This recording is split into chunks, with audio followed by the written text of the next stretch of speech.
Alrighty, well, good morning, everybody.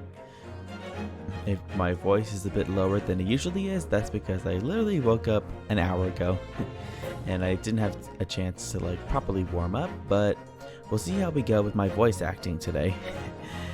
So yeah, we're gonna be back with Ace Attorney right now.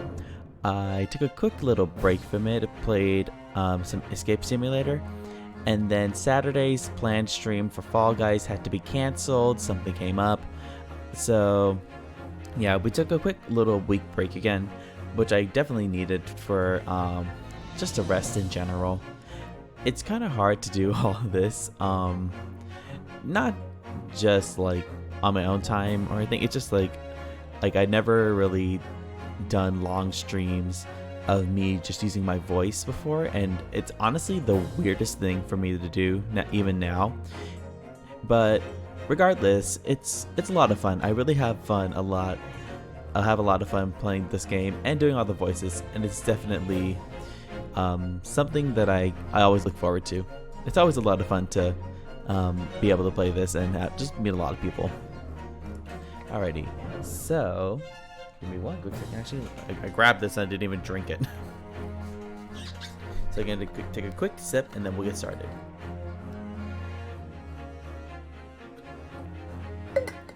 Alrighty.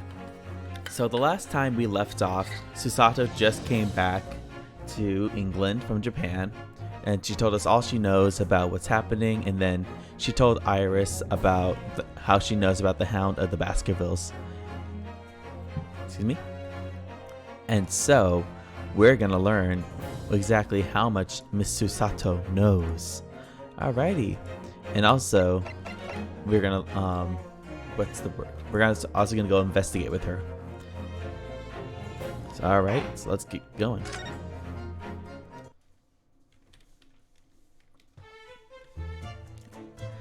Okay, so let me see. Did I examine the room? Because I did talk to Iris before, but I don't think I examined the room before. Let's see. No, I did not. Let's see. I'm so pleased to see all of our sea creatures doing so well in the aquarium. Yes, the prawns are still swimming and the anemones are still swaying. Obviously, I've been looking after them carefully. At first, I used to drool whenever I looked at those juicy prawns, but not anymore. They're like part of the family now. I don't suppose they'll ever know how close they were to meeting their maker. That's the one thing, honestly, so my family has this plan to go visit Japan possibly in June, but the problem is Japan isn't open to foreign travelers yet. So that's one problem. The other problem is I don't like seafood, and that's gonna be a big problem when I go visit because I do not like fish by any means. Your room through there should be exactly as you left it. I've still never been inside. I've never been invited. Of course not. Only Iris is allowed in my room. No doubt I'll be hearing you two giggling away in there again then.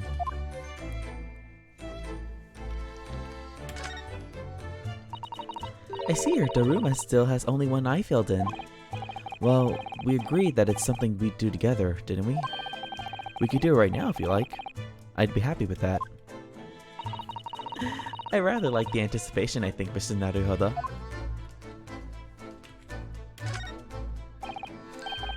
You see? I've been keeping my desk beautifully covered in papers as always. You really must tidy it all up, Mr. Naruhodo. No more excuses. But Mr. Sato, the way I see it, all these papers building up on my desk like this are a reminder of my wonderfully diverse daily life. I like to leave them as they are I like to leave them as they are, so I never forget how lucky I am to have such varied experiences. In that case, you should definitely have a thorough tidy. Then you'll be able to see your papers building up all over again and feel that joy renewed. Still can't beat her in an argument, even though I'm the lawyer here. Give me 1 second, I forgot to do something.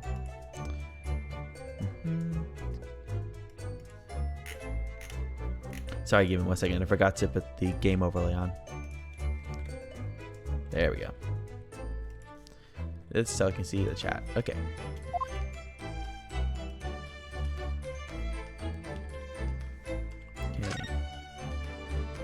Oh, here we go. You have water gently boiling on the stove, I see. It feels wrong somehow if I can't hear the water bubbling away. And we have plenty of logs. It's not like we have to worry about paying for gas.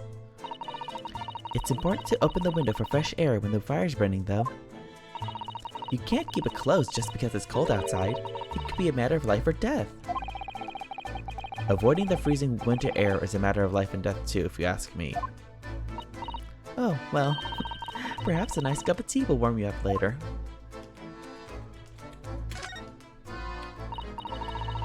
Oh, I'm so looking forward to making you some tea again, Mrs. Naruhodo. Which you'd think I wouldn't like, given that I'm not keen on bitter flavors. But it is Susato-san's tea, and it's amazing what a little cake or something on the side can do. I would dearly love to serve you some sort of Japanese sweet alongside your matcha green tea. But I suppose that's simply not possible given how long we've been staying here in London. Well, I do like the little chocolates you put with my tea. They go wonderfully. Oh, Mrs. Naruhodo, you would, wouldn't you? That gives me a warm glow inside for some reason. Oh god.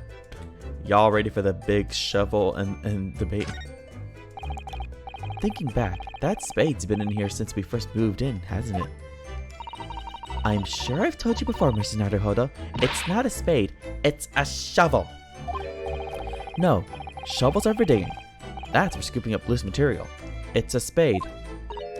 No, spades are for digging. That's for scooping up loose material. It's a shovel! The great spade shovels war rages on.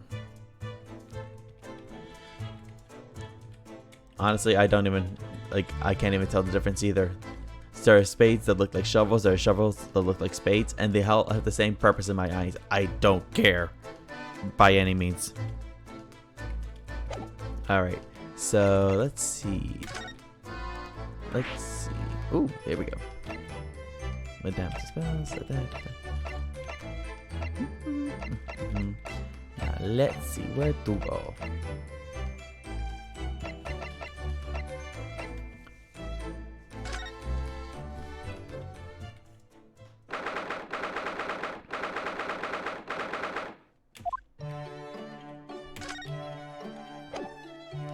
Does she? I forgot. Does she comment on Sholmes' mess over here? There's all sorts on these shelves. Chemistry apparatus, books, papers, and lots of things I've never seen before. It's all heaped up so high I can't help feeling that the whole lot is going to topple at any moment. It looks as though it might topple, and yet it doesn't. The epitome of Mr. Sholmes' brilliance. I don't get it. As it happens, I'm quite well practiced when it comes to stacking shelves myself. Just the other day, the shelf in my office finally gave way under the strain though. It looks as though it might topple, and it does. Yes, the epitome of your disarray. I really don't get it.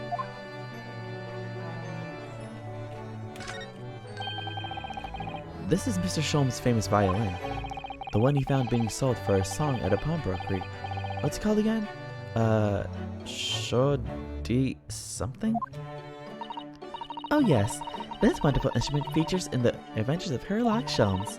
It's a world-famous Stradivarius. What?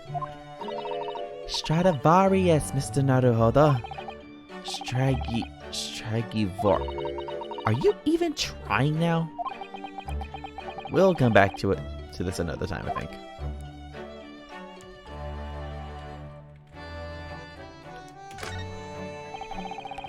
I finally managed to remember this behemoth's name, the Great Analytoscope. I don't think it was here when I left for Japan, wasn't it? Oh, is that right?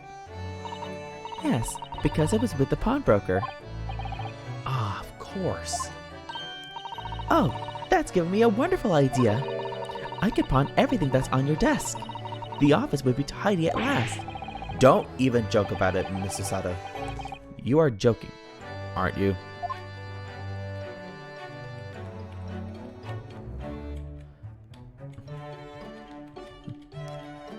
Hey hunters, welcome in.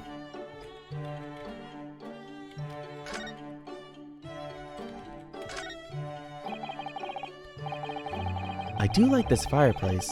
It's one of the best things I've seen since we've arrived in the country, in fact. Although, I do yearn for a Japanese kotatsu. Putting your legs under a warm blanket at the table is so comforting. Do be careful, Mr. Naruhodo. Don't mistakenly put your feet into the fire, will you? Oh, you're welcome! You'd suffer terrible burns, you know. I worry sometimes about how Susato-san sees me. Well, she does see you as a dumbass sometimes. But can you blame her, Naruhodo? Can you really blame her?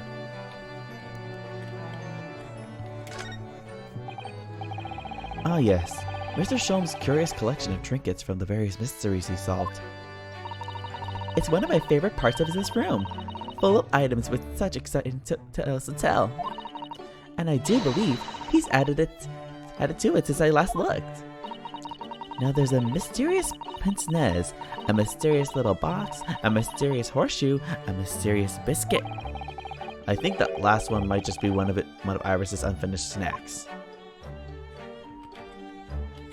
Let's see. Check that out. Oh. Yeah, we're just gonna get through that I hit that by accident. Okay, there we go. There we go. My eye is always drawn to this big metal chest that Mr. Sholmes and Iris use as a coffee table. Isn't it where Iris keeps her very important papers?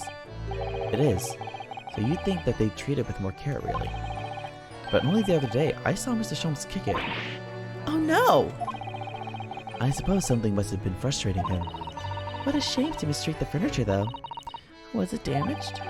The chest is fine, but Mr. Sholmes was doubled up on the floor for almost 10 minutes. Oh dear, that is a painful tale. Okay, I do want to go to that one, but we gotta keep going because I really gotta get into this case. I've already played this, so I know what's gonna happen, but Jesus, I need this under control.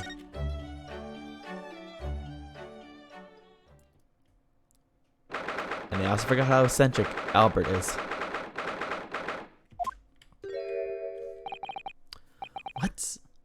What's he doing?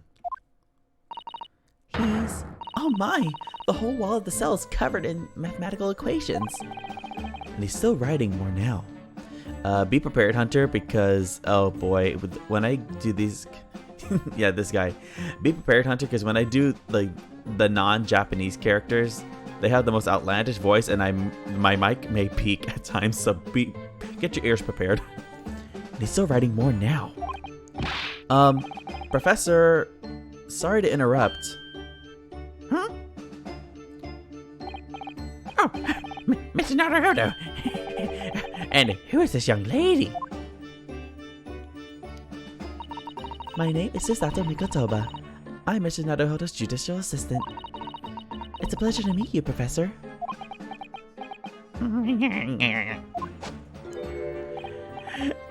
Oh, if only I met a refined young woman like you sooner. None of this would have happened. No, that's not logical. That makes no sense at all. Oh dear, I'm sorry if my presence here upsets you. I owe you an apology too, Professor. Oh.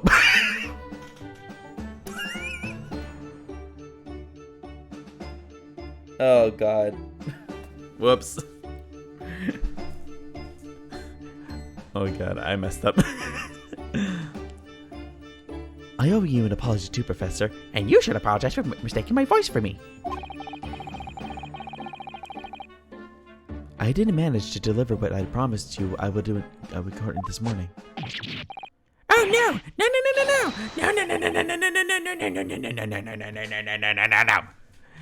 The whole miserable affair.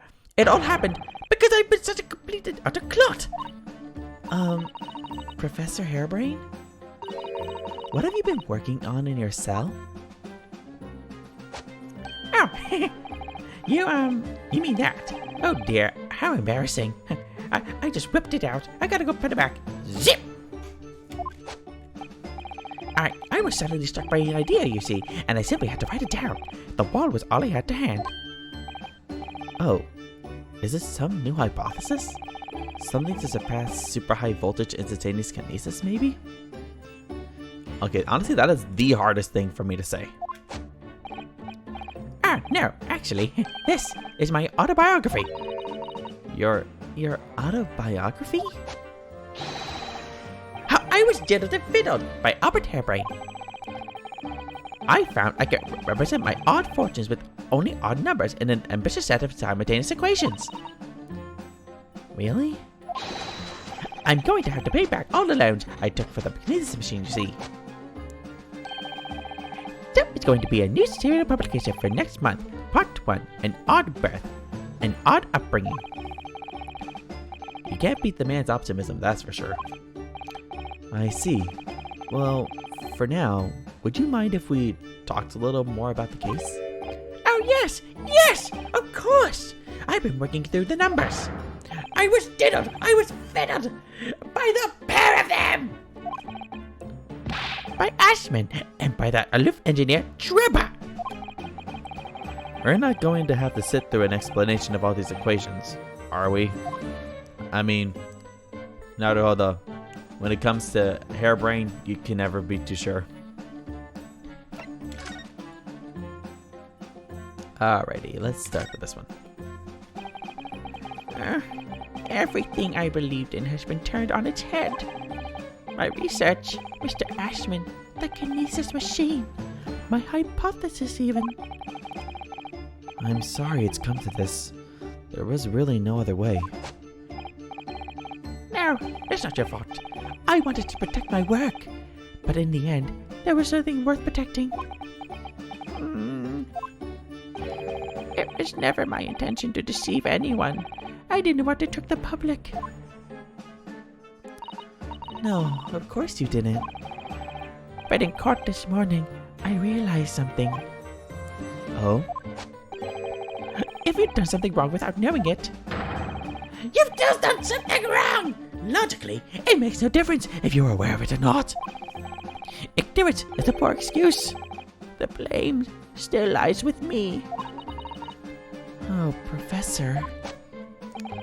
He believed in me this morning, you know. Barrack did. He believed in my hypothesis. Well, I think that was just a necessary factor in the prosecution establishing its case. No! Barrack wouldn't do something like that. I'm sure he genuinely believed it. Did he? I think I understand now. Why it was that he decided to take on the prosecution in my trial, I mean. What was this?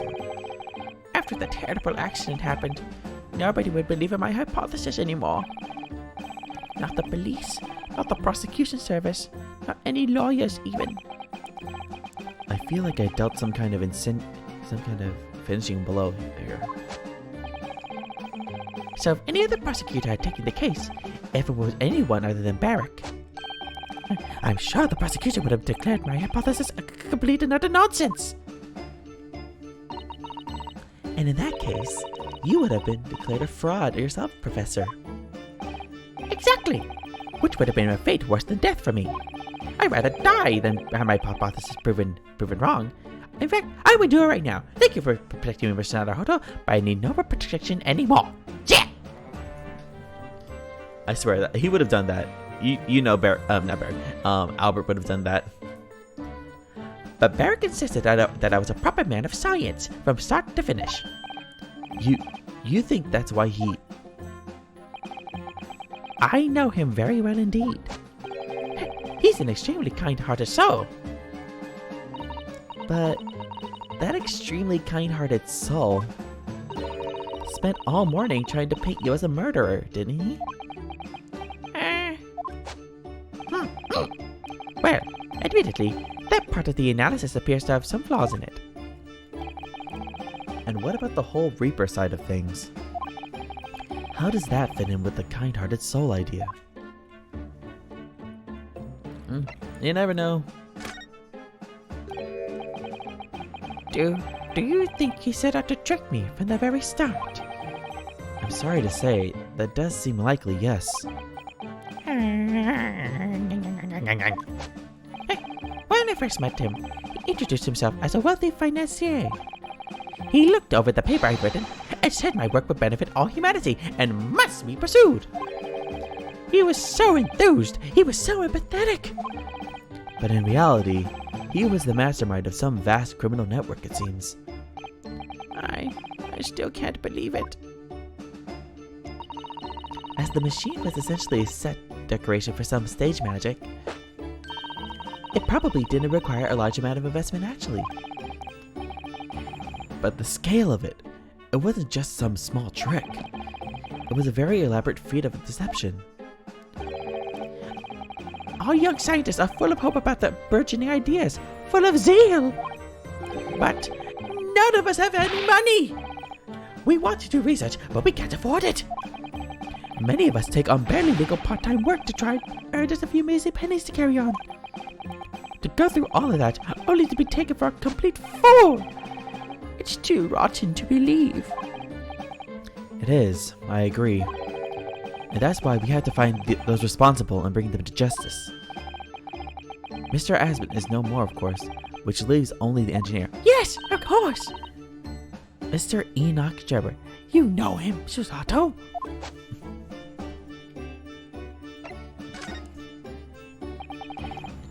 Is he an engineer, or a magician, or a swindler? It was about a year ago when Mr. Aspen first brought Drebber to meet me at my laboratory. Since then, I have met him many times to discuss details about the kinesis machine. But at no point did you have any inkling that he was just an illusionist. No, he definitely wasn't just an illusionist. What do you mean? He was a wealth of deep scientific knowledge. There's no question that the man's a genuine scientist. It's instantly apparent in conversation. I see. But the wretched man doesn't deceive you, Professor. It's unforgivable. We must do everything we can to find him and bring him to justice. Are there no more clues that you can give to us about his whereabouts? I'm sorry. We only ever discussed the kinesis machine. Nothing else.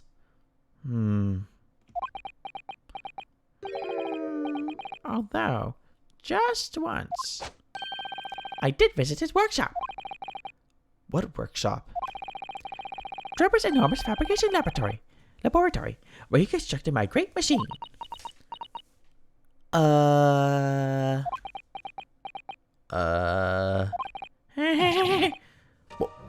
Why didn't you mention this before? Enoch Drebber's workshop? There's every chance we might find the man there. Come on, we gotta give up. We gotta keep going. Let's go, go, go. So you've been to Drebber's place of work, then? Yes, just once, you understand. It was an enormous place. Plenty of room to construct the kinesis machine, you see. Where can we find it? We have to go there at once. There's a good chance that we'll find Drebber there. Well, yes, definitely. I'm sure. As in, I'm sure you're not going to want to hear this. But I have absolutely no idea where the workshop is at all.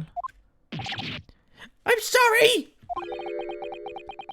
I was more than half expecting that. You see, I was blindfolded in the carriage the entire way there. He blindfolded you? Wasn't taking any chances then.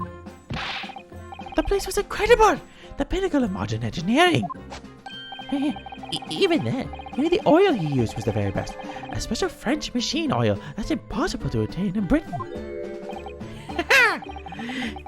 The indescribable scent of that imported oil. Perfumers across the world should forget their scent formulae and use that instead.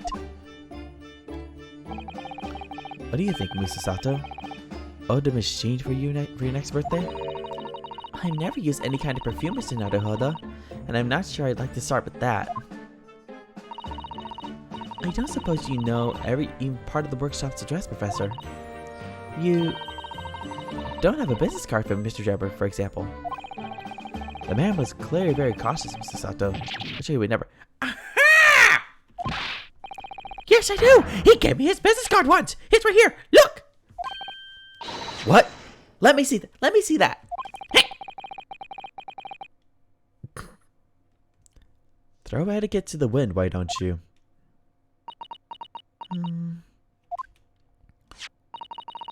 Enoch Drebber, engineer. I'm afraid that's all it says. There's no address. No. Oh well, I can't say I'm surprised.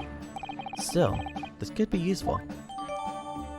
Drebber's card has been entered into the court record.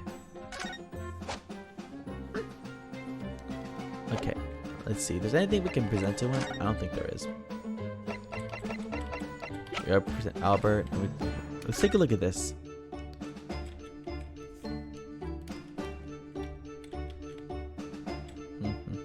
Aha!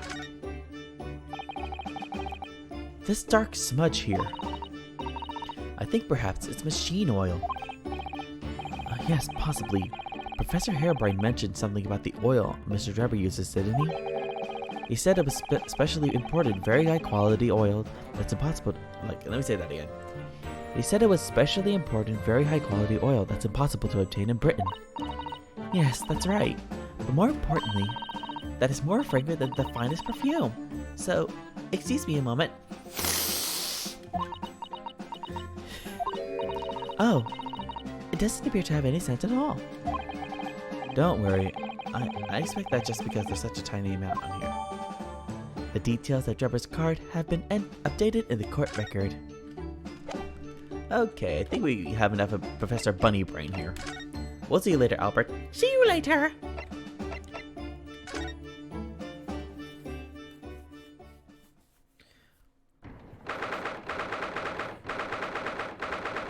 God, I want to sneeze, but I can't. It's not coming out. Frick. Oh, who's that standing beside Lord Strongheart? I wonder. I've never seen her before.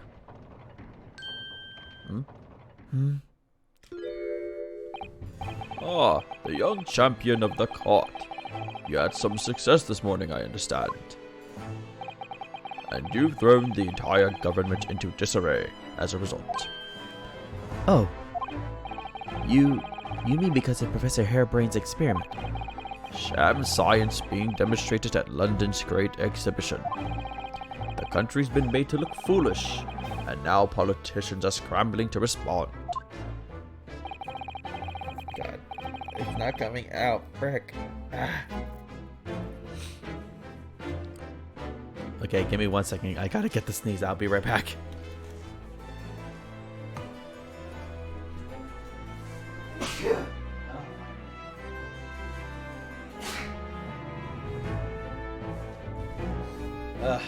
God, finally came. Sorry about that.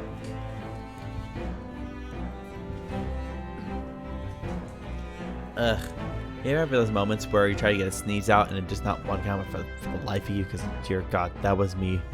And it was so hard. I think if I just had to stand up to get it out finally. Okay, give me 1 second. Okay, there we go. Lord Van Zeeks is in Whitehall as we speak, giving an emergency briefing. Oh dear, I didn't mean to cause any trouble. None of this is your responsibility. The government is entirely to blame for having been taken in. The special dispensation that prevents investigation at the scene will be annulled later today. Once that happens, my forensic investigation team will move in and deal with that scrap metal in no time. It's scrap metal now, is it? Until later then. Until later then, Lord Strongheart. Yes, thank you. Goodbye. Who was that? That was Dr. Courtney Scythe, Scotland Yard's esteemed chief coroner. She's leading the forensic investigation team's handling of this case. She was just delivering her report about the victim, in fact. Oh, I see. About Mr. Asman. Following the outcome of the trial earlier, I asked the coroner's office to reevaluate its findings. I don't have time to tell you what she concluded. If you want to know, you'll have to ask her directly. You can find her in the forensics laboratory. Ah, right. Now, what were you here to see me about? I can give you 7 minutes and 39 seconds of my time. So he's not running quite so spectacularly late anymore. I just gotta decide. Have you guys ever had okay, I feel like I'm one of the only people who does this. Do you guys ever measure time by songs? Like, you have a song that you know how long it is, and then you're like, okay, if I'm not here by I'm not halfway by the time this song is halfway through, I gotta start booking it. Cause that's what I did one time. Like, quick story time. I remember I was in college and I was running late for a class. I only have 15 minutes and I literally started playing a song, and I was like, okay, this song's about 9 minutes here. If I don't get to this point by the halfway by this chorus, I'm gonna have to start running. And I made it on time. Oh my god, like, it was like those moments I'm like, only I would do this, honestly. Okay, let's go. The forensic investigation team. What exactly is the forensic investigation team that you mentioned before? The British Empire's police.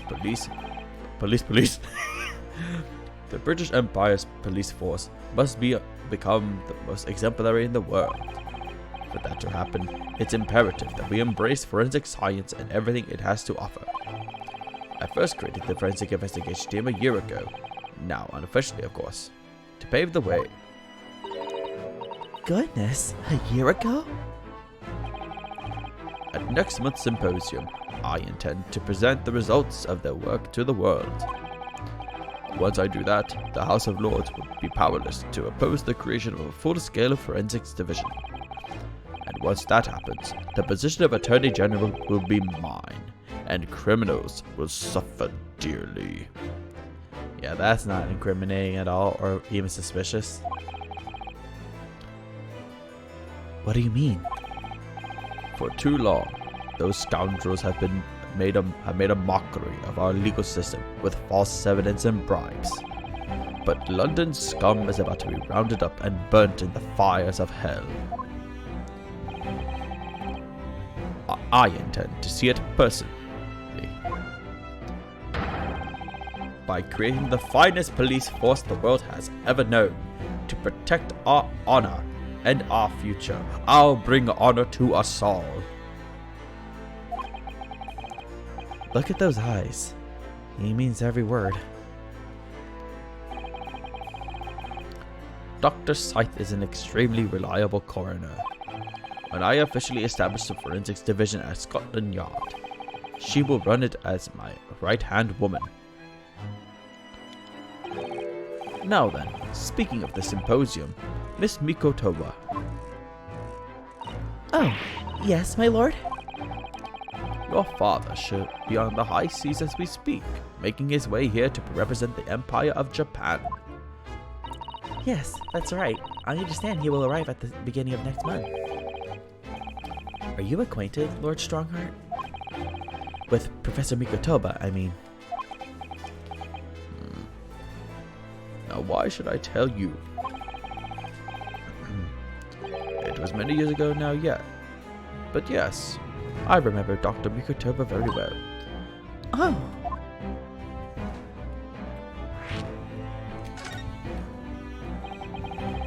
If my memory serves, it was some 15 years ago now that your father came to Britain as a visiting student. I was about to do my judge voice. It was the year I was born. So yes, 16 years ago in fact. Mikotoba was a young practitioner of forensic science, and Jigoku accompanied him as a young, promising judge. The punctiliousness and politeness of the Japanese at the time impressed us greatly. Not that I wish to imply impoliteness or carelessness on your part in any way. I didn't think that you were. Dr. Mikotoba studied forensics at one of London's large hospitals. St. Sinas, if I'm not mistaken. Dr. Scythe was also there then, as it happens. Then, Dr. Scythe knows my father, does she? She was a young medical assistant at the time, so I doubt their paths crossed regularly. But I've no doubt that they knew each other superficially. After all, Dr. Mikotoba was here studying a subject for some 6 years in total. 6 years? That's a long time to be studying abroad, isn't it? I lived with my grandmother in those years. So he left his newly born daughter behind and went overseas for 6 whole years? It was a rather turbulent time at home. Oh. Perhaps father wanted a reason to get away. What do you mean? Why? I don't know. Well, clearly something was going on at the time.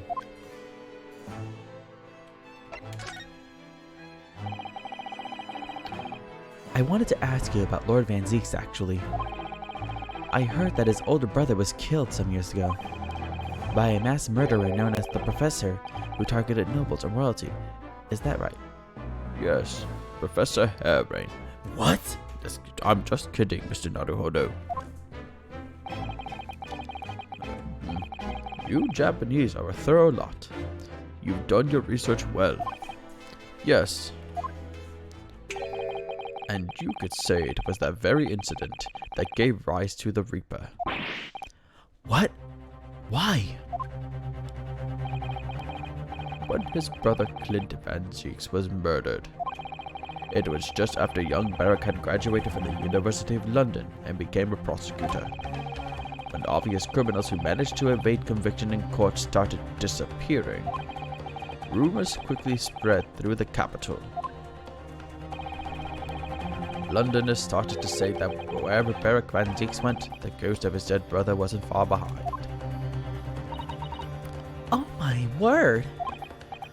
So, Lord Van Zeeks isn't the Reaper, it's the ghost of his brother? Ever since that time, he became a very aloof figure in London's legal circles.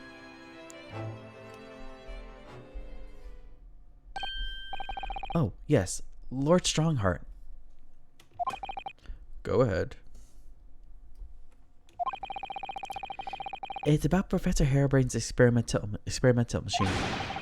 We'd like your permission to examine the remains, if possible.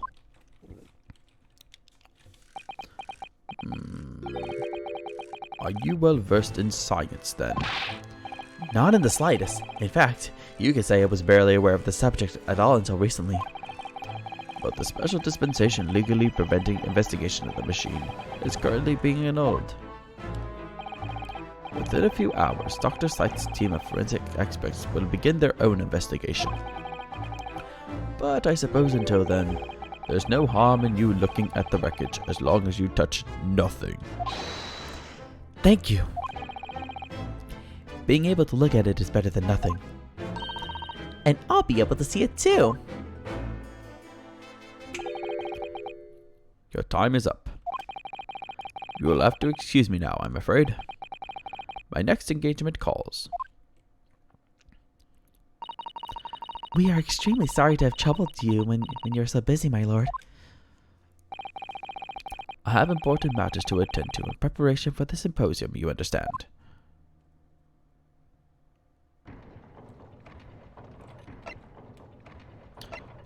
Alrighty, let's get going then.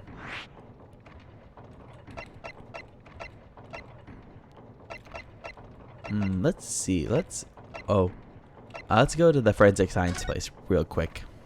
the laboratory. I just need to get something done.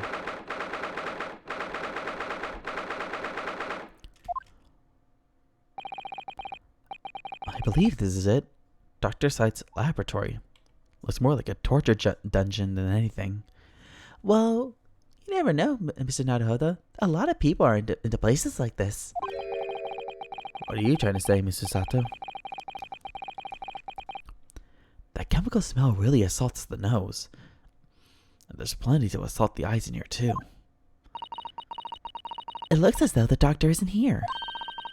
But we're here now, so we may as well do some sightseeing, don't you think? What a seasoned tourist you've become, Mr. Sato. We could just have a little look around, being careful not to upset any restless souls. Yeah, I believe there's like how many of those in here?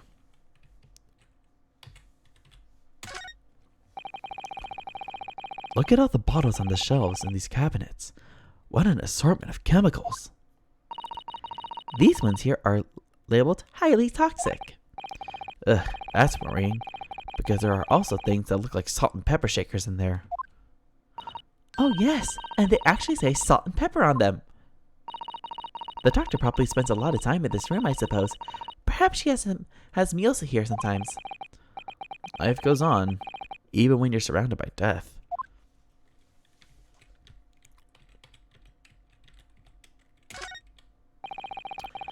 A table and a set of sharp tools. When you consider each in isolation, it all looks quite innocent.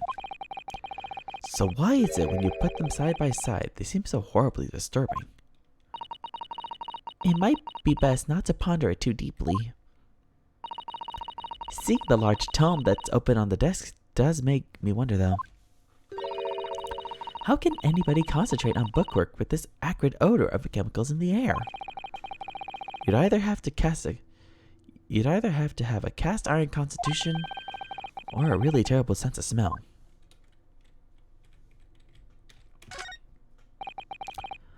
Those large jars seem to have pale things floating around inside them. I suppose they're fruit liquors or something, or like the pickled umeboshi plums we make back at home. Father had jars like that in his laboratory as well. I expect they're human organs in a preserving. I can't speak English, Mr. Naruto. But you're speaking Japanese. What? I expect they're human organs in a preserving solution, probably as examples of some rare medical condition. Miss Susato, there are some things in the world that it's perfectly fine never to know about. Ever. Oh. So as I said, I'm sure they're fruit liquors or umeboshi, aren't they? Of course. Please don't kill me. Let's see here. I suppose this is Dr. Sight's desk. Ugh, I would not like to work in a place like this. It's very tidy though, isn't it, Mr. Naruhodo? Imagine how efficiently she must work. Look at her clean desk, Mr. Naruhodo. Isn't it amazing to have a clean desk that's all tidy? The lighting is poor, which is bad for the eyes, and the chemical smell can't be good for you. Not to mention the skeleton watching over you as you work, which is definitely bad for the nerves. Well, yes, those are valid concerns, I suppose. But look at the clean, tidy desk, Mr. Naruhodo. Isn't it lovely? Huh?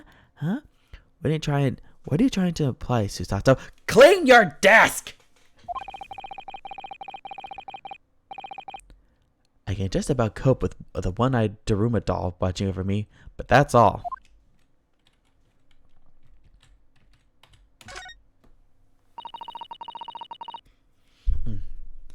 There looks like an owl and a crow up there. I know. They haven't even twitched since we came in here. Well, no, they wouldn't have. They're taxidermy mounts, Mr. Naruhodo. Ugh. I was afraid you were going to say that. I've been trying very hard to tell myself they're just sleeping with their eyes open. Yes, I think perhaps you were wise to put something like your Dromedon on display in the office instead. Let's... Well, look at this. What a magnificent display case. The cherry wood has been polished to a highest sheen, and the intricate carving is a joy to behold. Western cabinet makers really are very skilled, aren't they? Do you have nothing to say about the skeleton inside, Mr. Naruhodo? Miss Susato, can't you tell that I'm trying very hard to avoid talking about the terrifying contents of the case? It's how I cope! I'll be sure to remember that from now on. Yeah, you better.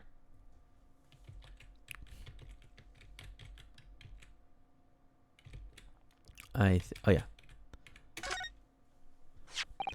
Okay, that was the one thing. Okay, this ledger here was the one thing I missed in my first playthrough of this.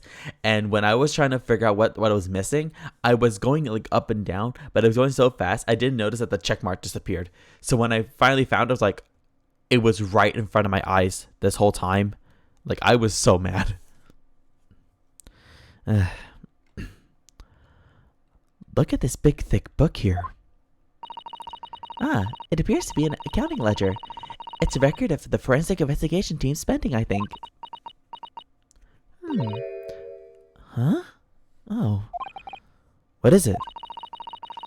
It's clear that the team purchases various equipment and supplies on a monthly basis, but, well, one entry seems rather strange. Really? In what way? They're buying 500 scalpels every month. 500? They must be working really hard on dissecting corpses. I don't know. Judicial autopsies are only carried out in certain special circumstances. And scalpel blades can be sharpened too. It does seem a bit strange, you're right. 500 scalpels a month? What could they possibly be using all them for?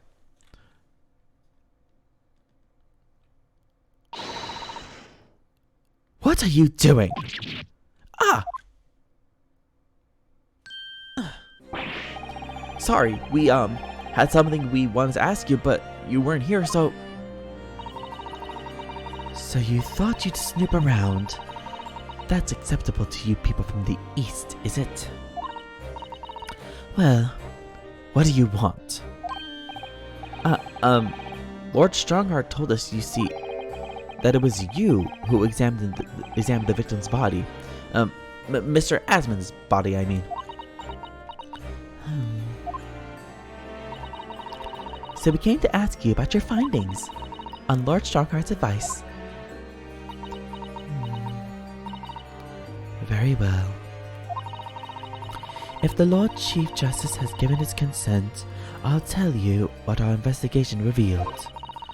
But when we're done, you must leave immediately.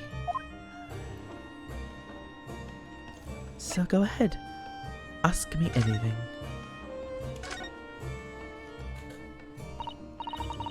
So, you want to know what the forensic investigation team determined from its examination of the scene?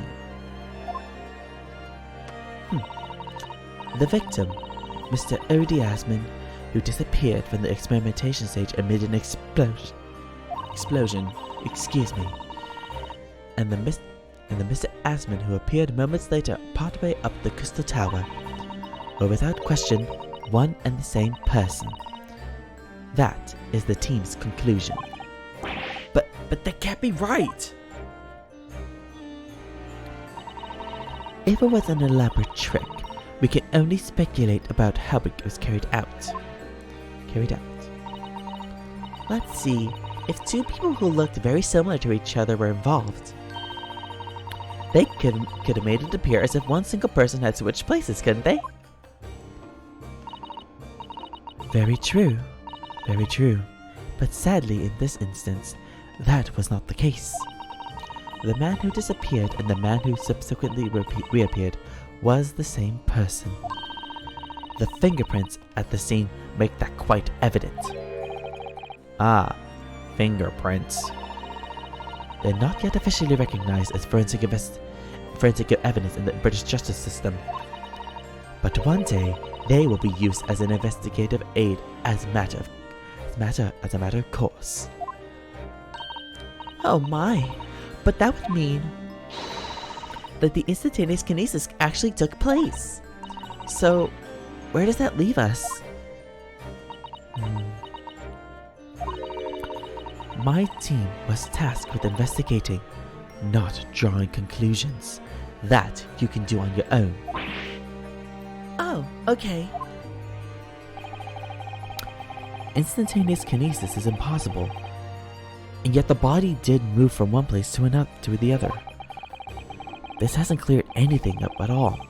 It's made the whole thing even more of a mystery.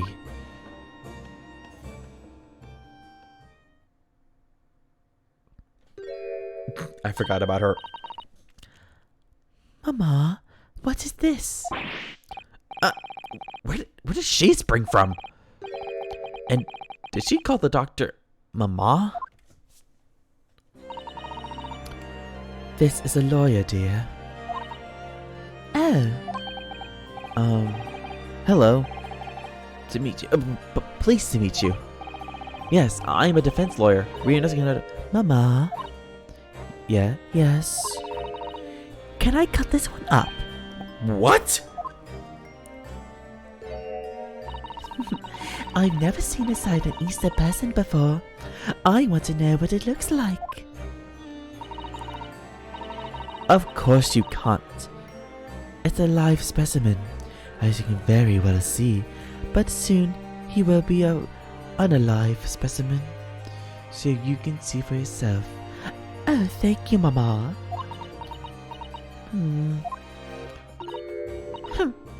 Boring.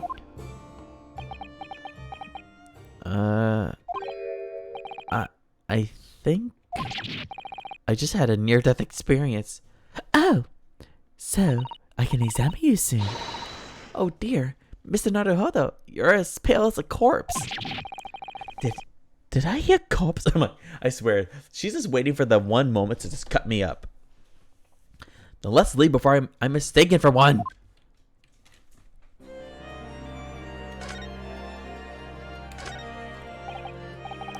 So, what are you doing at the moment, Doctor? Keeping a close eye on things so no impertinent Easterners think they can look around my office. Are there such impertinent Easterners around? How terrible. Yes, you. She doesn't mince her words, Mr. Sato. I think perhaps it's time you left.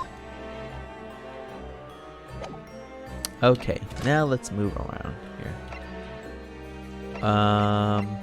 Okay, let's go to the prosecutor's office. Oh wait, we can't. Never mind. Okay, let's go to Madame Tuspel's.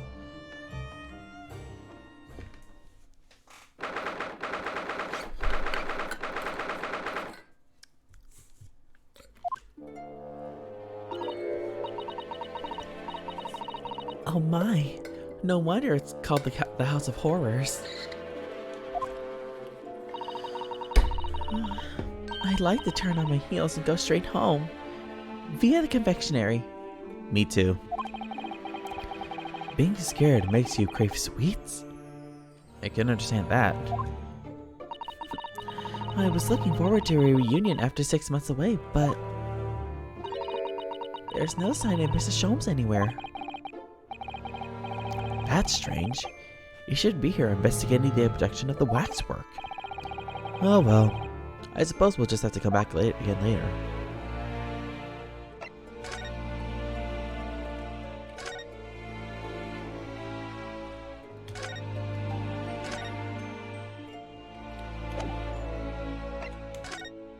Okay, I think we do have to go to the experimentation stage then. Okay. Alright, let's do this.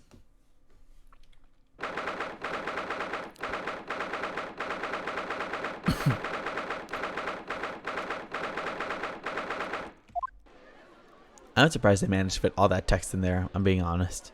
Oh, the puppy! I'm sorry. I'm a sucker for puppies. I had no idea there were so many people in the world. I know what you mean.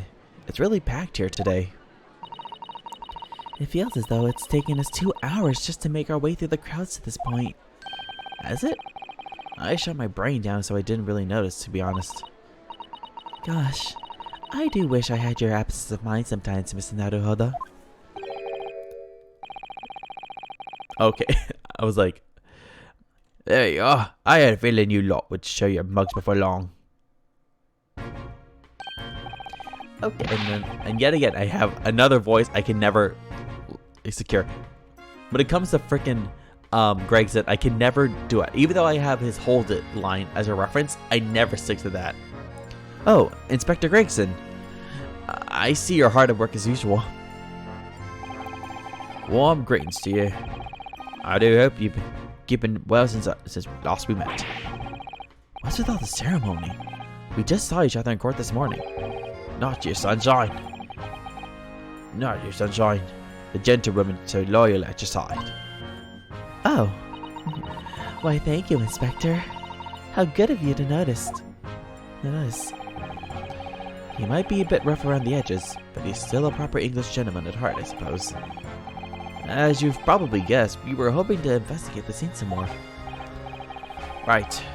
Well, that's the young Chinese domain. Oi! Get over here, Jaina!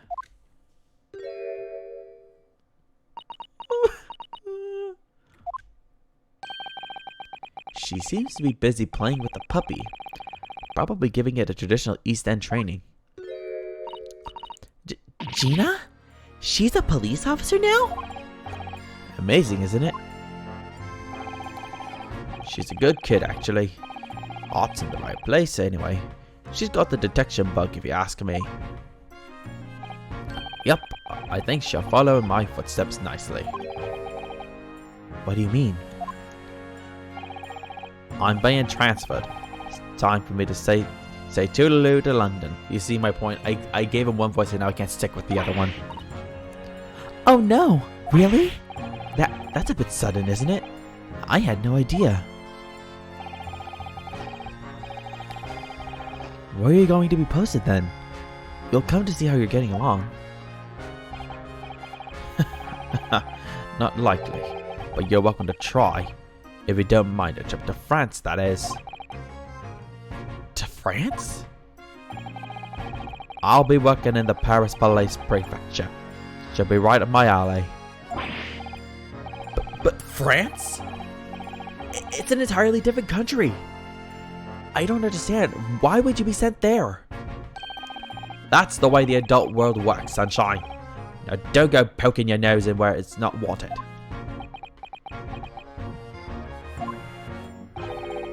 I'm intended to take the kid with me when I go. What? You're taking Gina to Paris? Well, I can't leave her here in London.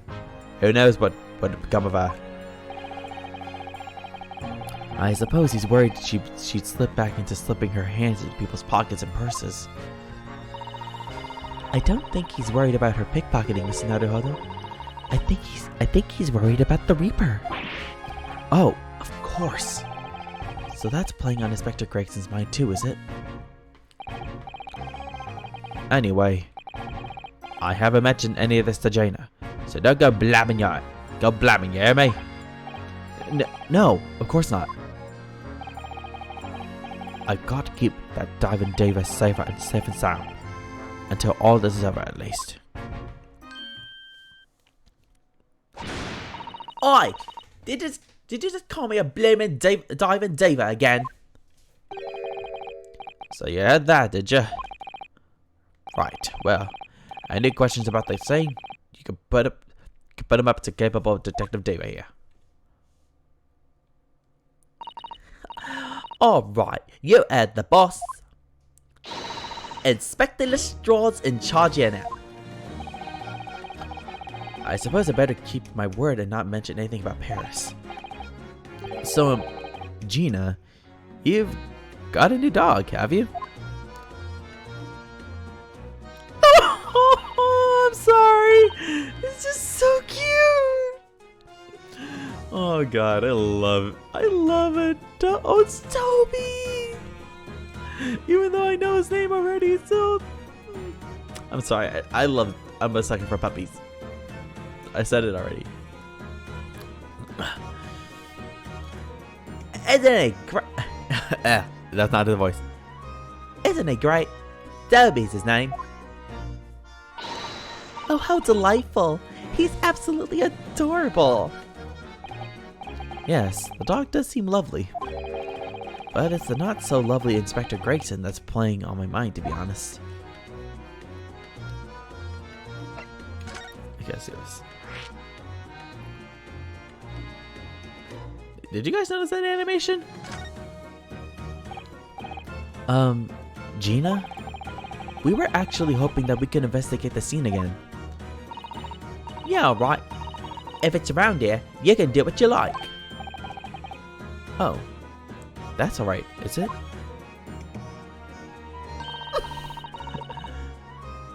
I'm gonna be playing with me new friend here. Ah, yes, Toby.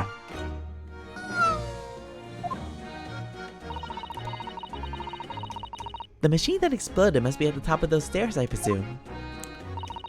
I haven't actually seen it yet, so if you don't mind... Sorry, I can't go up there, Sus. Oh. It's like I told Oda yesterday. Even I ain't allowed near that wreck. What's it called again? The reason why you ain't supposed to touch it? The Special Dispensation for Scientific Equipment Act? Is that what we were thinking of? That's the one. That's why only them lot are allowed to investigate it. What are they called again? The Forensic something? The Forensic Investigation Team? Is that what you were thinking of? That's the one. Yeah. But isn't the case that the special dispensation has been lifted? I think so. I don't really get it, to be truthful with you. You're still supposed to get permission from some bigwig or so, as far as I know. What was his name again? Lord Strange something? I'm not sure that's quite right, Gina. I think you mean Lord Strongheart, perhaps. That's the one, yeah. Apparently. He's always watching the time or something.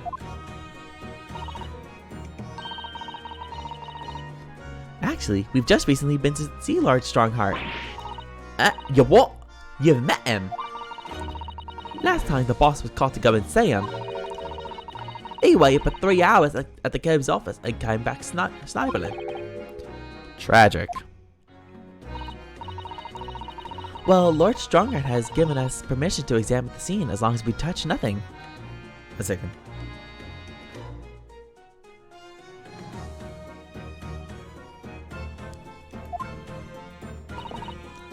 Oh yeah? Honestly. I don't believe you. Alright then, go ahead. Go ahead.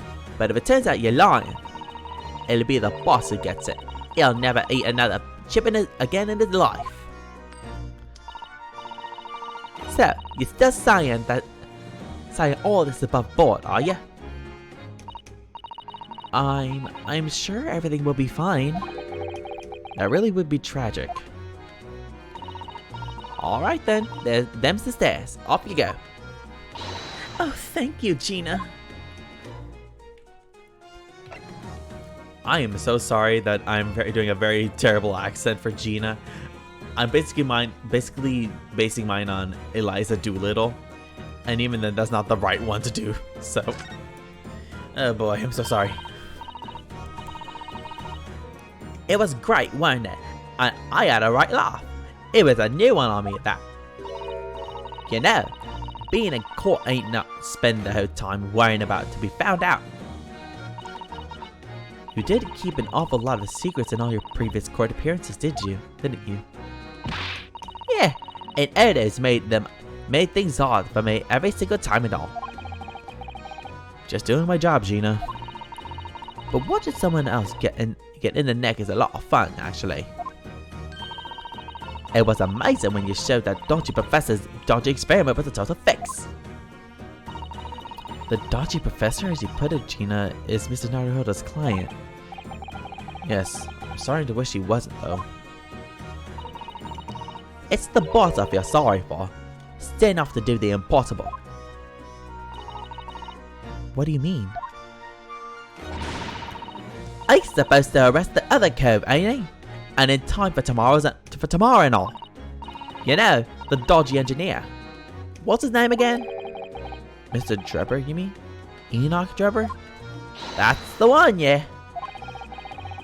So the police are looking for this mysterious man with a black monocle. I guess they would be.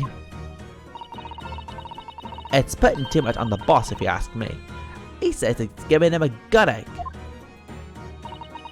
Oh dear, but I do wonder if that isn't actually from all the fried food.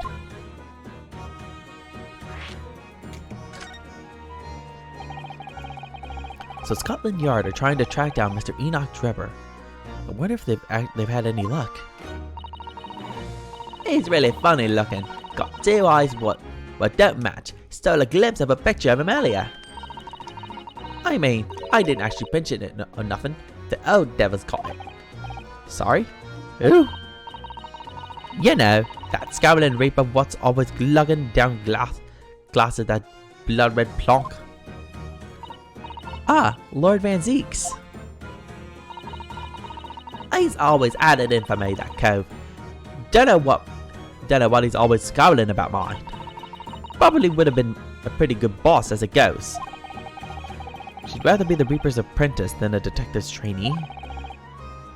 The way I see it, if the choice is between a chip-guzzling detective and a child-glugging demigod, you're equally badly off with both. I suppose you're right. I hadn't thought of it like that. Glad we put that one to bed. Anyway, the point is, everyone at the yard's dead set on finding the fishy engineer. But there don't seem to be no clues to go on, so they're stuck. There's nothing that can lead us to Drebber at all? Where did you find that little mutt then, Gina? Oi! Don't be so flamin' rude, Odo! Slight overreaction, don't you think? I ain't no mutt, alright? Toby's, how do they put it? Oh yeah, a bona fide detective. Sorry? I'm giving him a proper title and everything. It's Chief Inspector Toby to you. More senior than Inspector Gregson, is he? Oh, so he's a police dog, is he? The police recruit dogs now? I've heard that they're already being used officially in Germany as part of their city policing. They're used for chasing criminals and such like. They have a wonderful sense of smell after all. I have a fairly good sense of smell myself, as it happens. I can tell undergarments that have been freshly laundered from undergarments that haven't. That's nothing compared to this little fella, Odo. Oh, really? I got into what the boss said. Once Toby has got a good whiff of your drawers, I could chase that scent to the other side of the world. What? To the other side of the world? You mean he can swim? Mr. Naruhodo, I think you may have missed the point by a rather wide margin. I just can't believe this little dog has such an incredible skill. I'm telling you, Odo, there's gonna be more and more dogs doing their bit for the police in the future. Yes, I agree. Right. One of these days, they'll be barking at orders at us lot, not the other way around.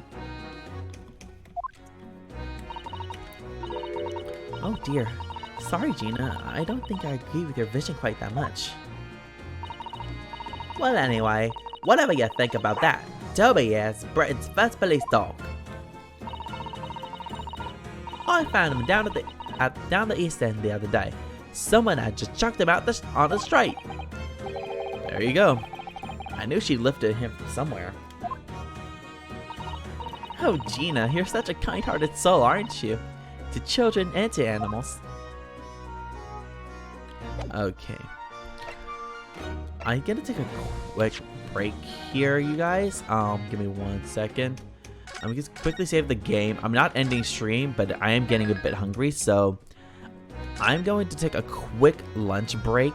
I'll be back at 1 o'clock. So give me 1 quick second while I quickly turn down the music for this one. I'll leave you with some stream beats that you can find on Apple Music. So for now, give me 1 second. Just gonna quickly do something. But yeah, it's pretty late in the day. I need to go get something to eat. So give me 1 second. I'm currently getting something done. Yeah, right now, as you can see, this entire plot is a lot. There's a lot that's happening. And so I think, like, for now, to give myself a little bit of a break from all these people and their voices that I'm bouncing around like crazy, I should take a little bit of a break to, 1, rest my voice, and 2, to fill up my belly. So if you excuse me, I'll leave you to some music. So I'll be right back, you guys.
Alrighty, welcome back to the stream.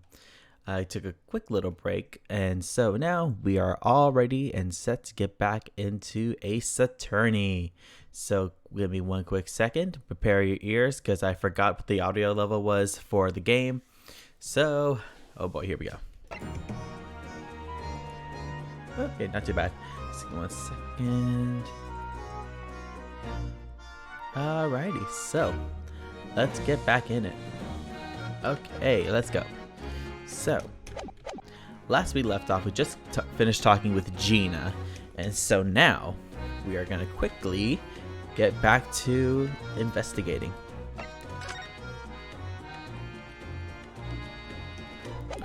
I want to examine everything. The thing is, like, I just want to get this thing over with already.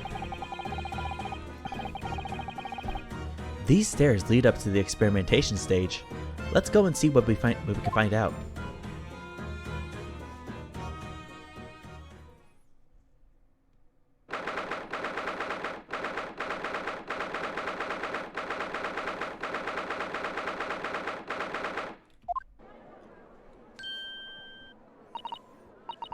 Oh my! So this is the machine that was used to deceive people into thinking instantaneous kinesis had taken place. Yes, that's right. Or rather, it was the machine. It's a little worse for wear at the moment. What extraordinary lengths Professor Harebrain went to in order to obtain the research grant. No. The professor was strict as well. He didn't know anything about it. Yes, of course. It is amazing though, isn't it? The scale of the whole affair is so very British. You're right about that.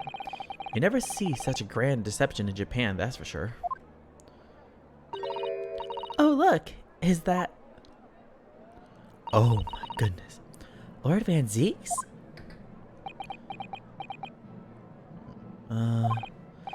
So I think we're more or less done here, aren't we? Shall we, Mrs. Susato? Already? He is the Reaper, remember? We do well to keep our distance, I think. But we have permission to be here, from the top. We're perfectly well allowed to investigate this machine, as long as we don't touch anything. From the top? What, do you think I'm a bottom? Do you mean Lord Strongheart? Exactly. So we can stay here and stare at this wreckage for as long as we like. She could have been at the center of the explosion here, and it wouldn't have bent her steel will.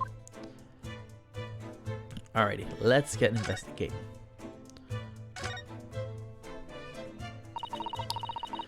What a terrible explosion it must have been. Even the steel girders have buckled and twisted in the blast. And what they call the birdcage was right in the middle of it all, just here. But look, Mr. Naruhodo, the metal grill on the floor. It looks as though it's designed to be open. It does, doesn't it? If the floor had opened at the precise moment the explosion had occurred, the birdcage could have dropped through and disappeared from sight. I don't think there's any doubt that this was a very elaborate hoax, is there?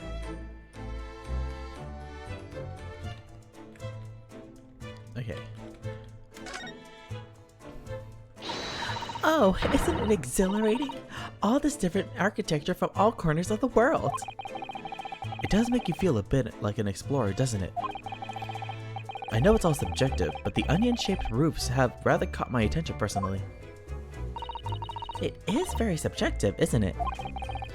Japanese buildings, with their wood and paper construction, have excellent ventilation. And I've realized that British buildings, being made from brick and stone, are very strong and long-lasting. The more you know about how things are done in other countries, the more you understand your own, I feel. Oh yes, I do agree with you there. But I can't help wondering what an onion does for the roof of a building. I mean, I suppose it's playing on my mind because I don't like the taste of onions. You really oughtn't let your taste in vegetables dictate your taste in roofs, Mr. Naruhodo.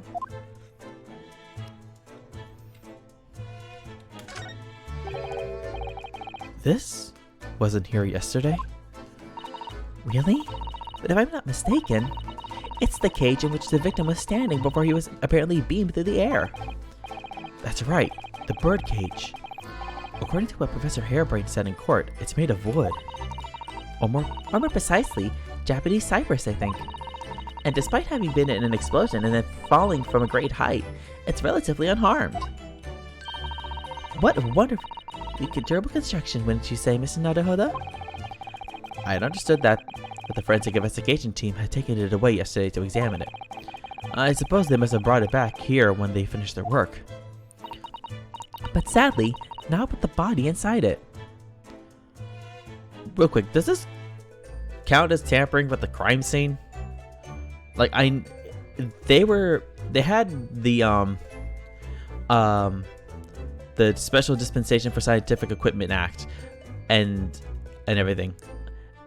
Either way, they're kind of tampering with a crime scene, so shouldn't they have not moved that cage from the tower to the experimentation stage? I feel like that's tampering with the crime scene. I don't know.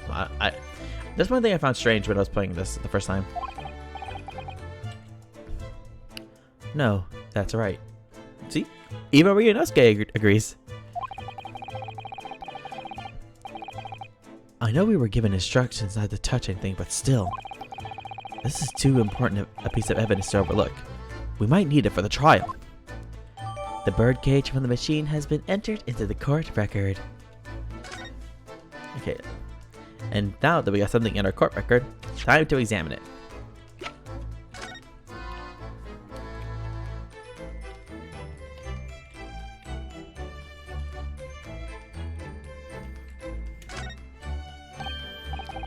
Ah, look here, Mr. Sato. Oh yes, the wood's cracked and broken a little. I suppose because it fell from such a height. Yes, from the height at which the balloon was flying down into the crystal tower below. A fall of about 30 feet, or 9 meters.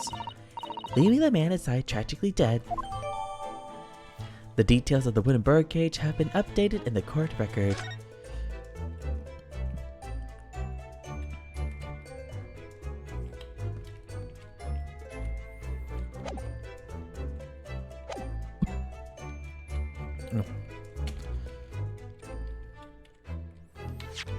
Oh, whoops, wrong button. There we go. Look at that horn-shaped transmitting device. Isn't it amazing? That's exactly what I thought when I first saw it. It makes you think, doesn't it? If only it had just been a normal horn, none of this would have happened. That's almost exactly what I thought as well. I bet I can predict what you're going to say next in that case. You're about to say, nothing ever goes to plan, aren't you? Oh no, I would never say something like that.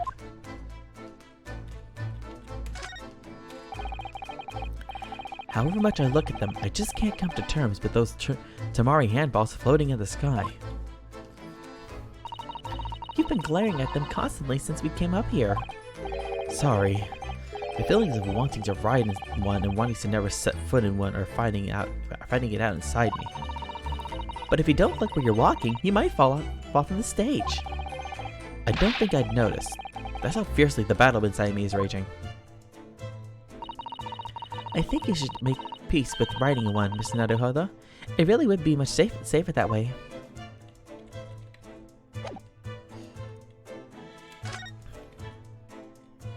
Okay, let's go back down.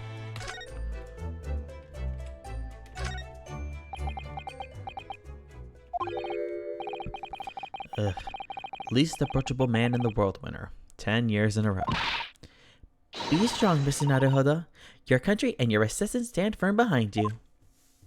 Yeah, because you don't want to meet him up front, Susato. Lord Van Zeeks?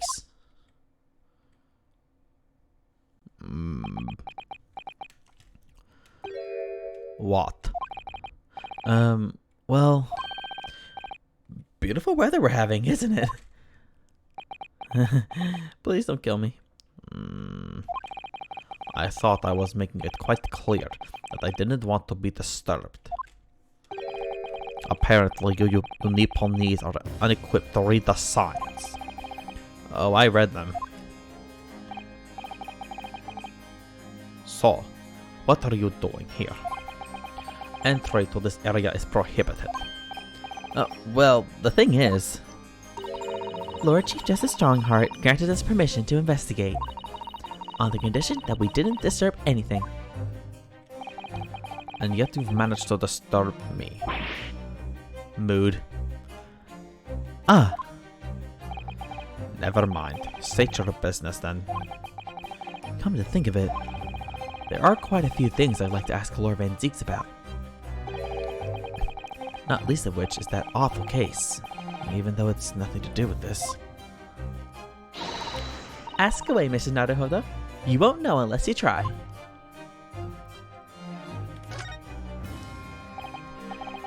So, Clint, How dare you bring up his name? was the name of your older brother, I understand, Lord Van Zieks. You Nipponese. I always have to be on guard whenever you're around. So, you've been investigating me, have you? Oh, no, it's not like that. Well, alright, it is a bit like that. My older brother was also a prosecutor. He was the pride of the Van Zieks family. But tragically, a vicious killer took him from us. The professor, you mean?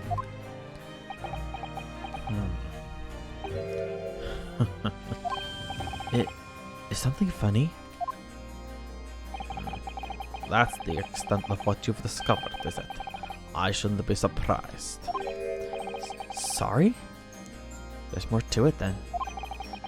Lackluster work is very much your trademark, isn't it? Ugh, you're too kind. Are you going to tar all Nipponese with the same brush next?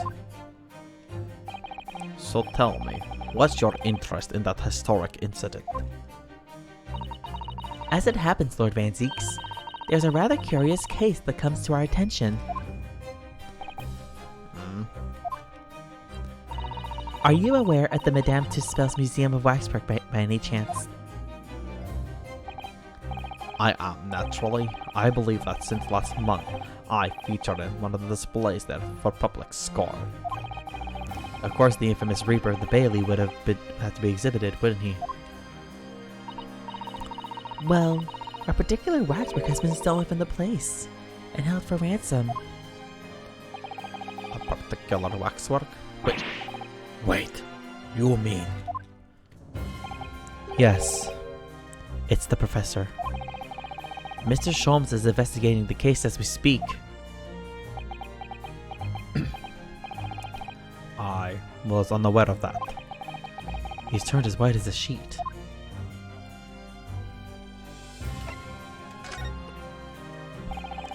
Are the police trying to locate the engineer, Mr. Drebber, already? Surely that goes without saying. We're very keen to see him found as well. The trouble is, we don't have much to go on aside from the description of the man we heard in court earlier.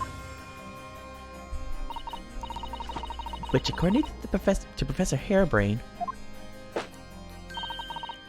was of a tall, thin gentleman who has straight white hair and wears a black monocle. So, I was just wondering, I realize it's probably not possible, but, we very much appreciate any more clues you can give us. Wow. Susato-san really knows how to take the bull by the horns. Fine, why not? I have a photograph of the man here from an investigation 10 years ago. Though it appears he already had a black monocle at the time.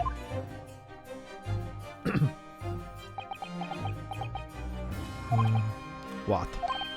Oh, nothing. I was just surprised that you shared that with us. We all need the man's testimony in court tomorrow. Which means we have to do everything we possibly can to track him down in the short time available. So why wouldn't I show you the photograph? What is it about Lord Van Zieks? Sometimes I just can't work him out at all.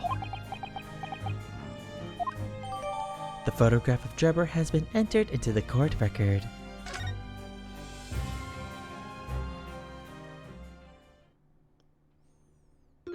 Oh, it's him.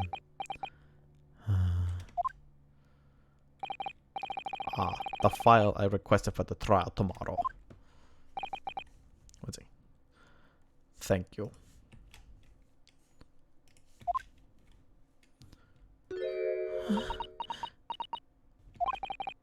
Are you alright? Who is this man, Miss Naruhodo? Lord Van Zeek's apprentice, apparently.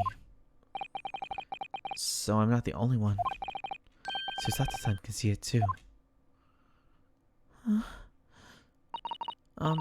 Lord Van Zeek's? Maybe? Speak with your apprentice for a moment? With him? With him? Why?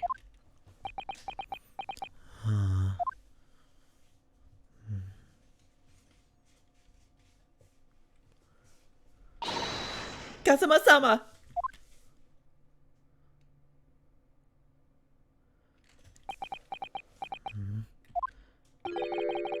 Kazuma? I don't believe it! Your posture, your presence. It can only be... It's you! Isn't it, Kazuma-sama?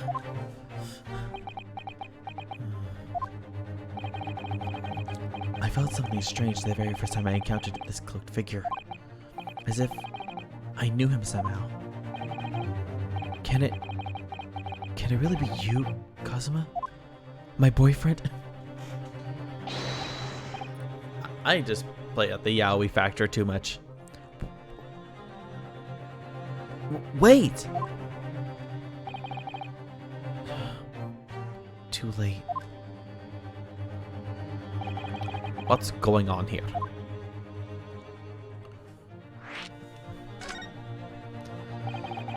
What is your interest in my apprentice exactly? You act as if you know the man or something. Well, Whoops.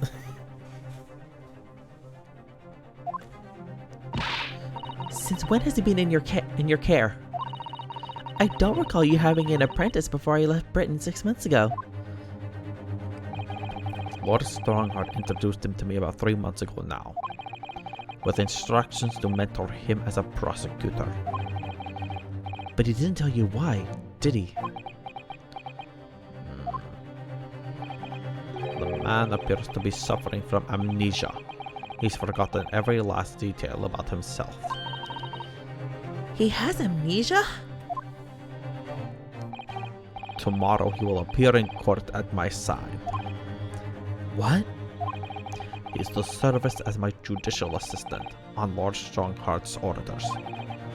He'll be in court with us? Now then, unless I'm much mistaken, I believe this conversation has run its course. Oh, yes, thank you. I definitely saw a reaction there. Susato-san called out like that. It really seemed to hit a nerve. When she called out, Kazuma-sama.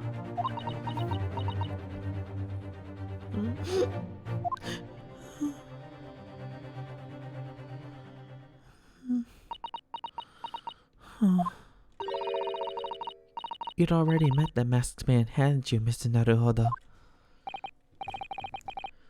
Yes. Yesterday, in fact, at Lord Van Zeek's office. I see.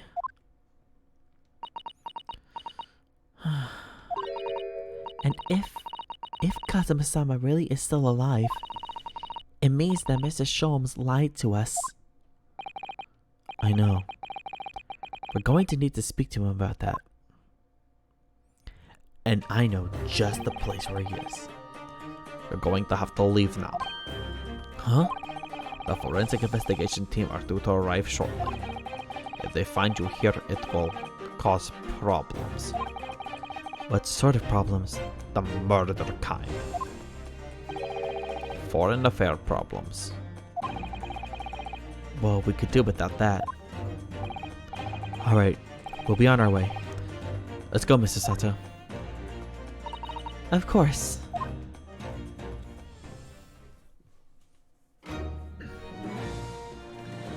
Oi, so what did you think, Odo? It was boring, Gina. Right? It's always boring up there.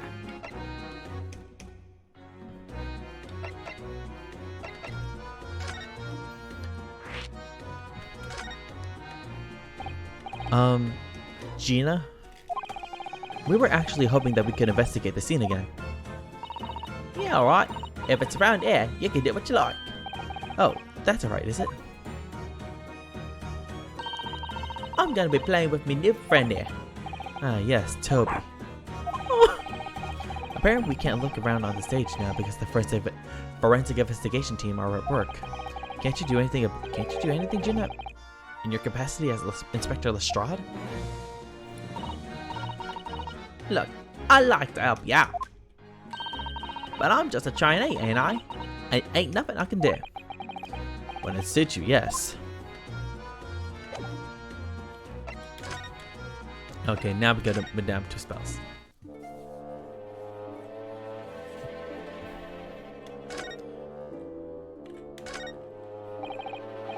Ah yes, the heavy curtains in the middle of the House of Horrors. Whatever's on the other side of them, you just know it's going to be terrifying, don't you? The sign says it's the Madame Tuspel special exhibit. It seems you have to pay extra to go inside. I know. Can you believe that? Pay more money? As if we haven't been scared enough already.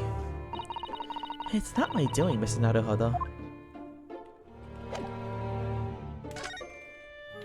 Is he back yet? Okay, he's not here yet. Okay. I think we'll have to present. Let's go somewhere else first. Okay, let's see. Actually, did I forget some? No.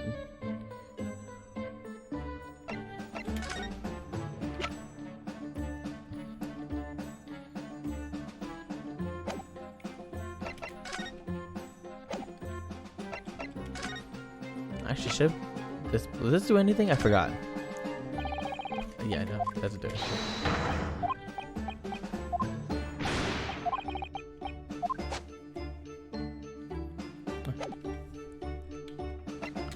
Let's see. I don't think we have anything to do. Actually.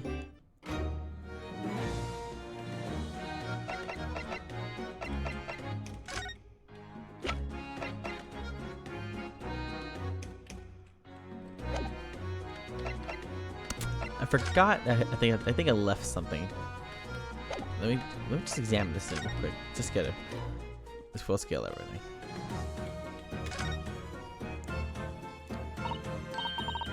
Ah, the Crystal Tower. I can't believe I'm seeing it at such close proximity with my own eyes. You've really been looking forward to the great exhibition, haven't you, Mr. Sato? Oh yes, when I found out that I had to return to Japan, I'm afraid I cursed my luck. But here you are, back in London, gazing up at the magnificent tower. I know. Perhaps I was wrong to curse my luck so harshly. Let's see. Here's the scorching on the ground that you mentioned. Yes, and there's what's left of the green balloon's envelope. All clear evidence of the balloon that exploded on the day of the incident. Poor Professor Harebrain. I do feel sorry for him that his dreams have been shattered like this. Someone's well and truly burst his bubble, as it were.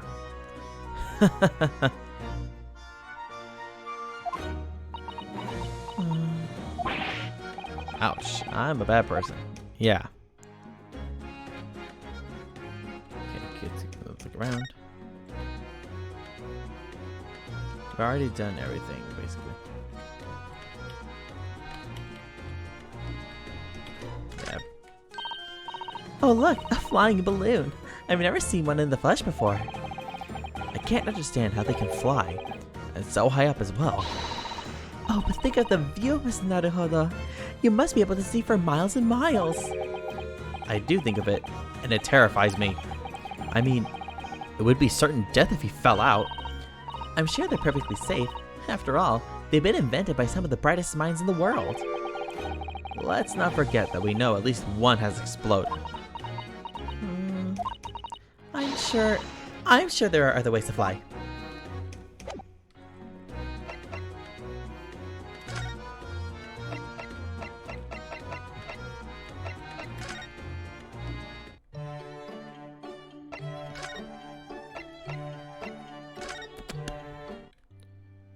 I've already took here. Wait, does she do the yeah, the what to do?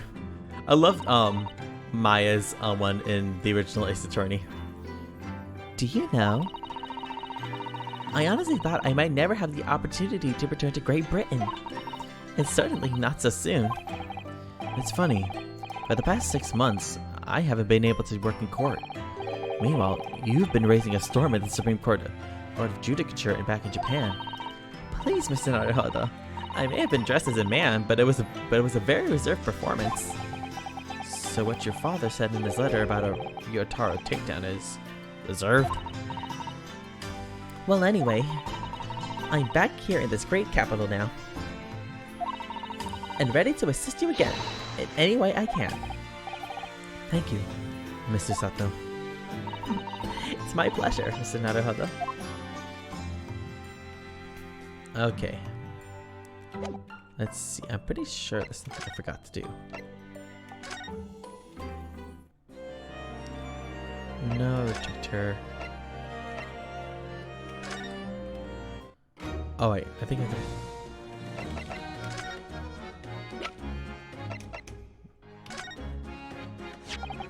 About this, Gina.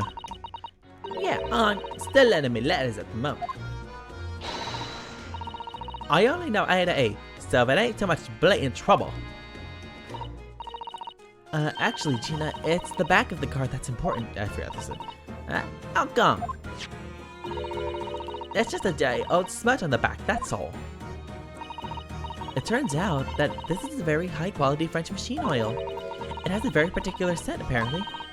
You don't say. Let's have a whiff then.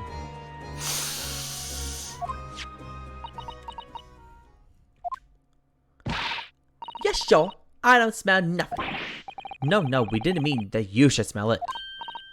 Oh, right. You mean Toby. Okay, let's do it. Let's do it, Toby. His sense of smell is so good, he can track people over the oceans, can't he? Professor Harebrain informs us that this oil is unique to Mr. Drebber's workshop.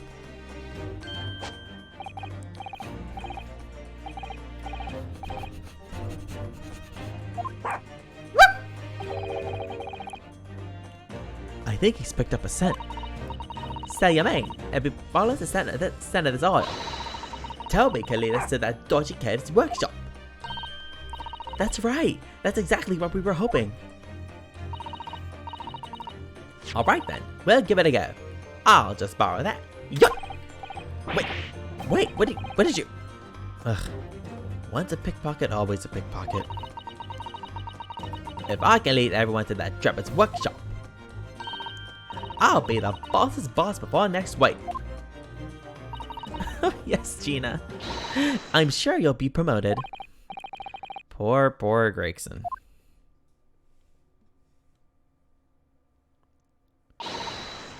Right then, Edo. Leave it to me.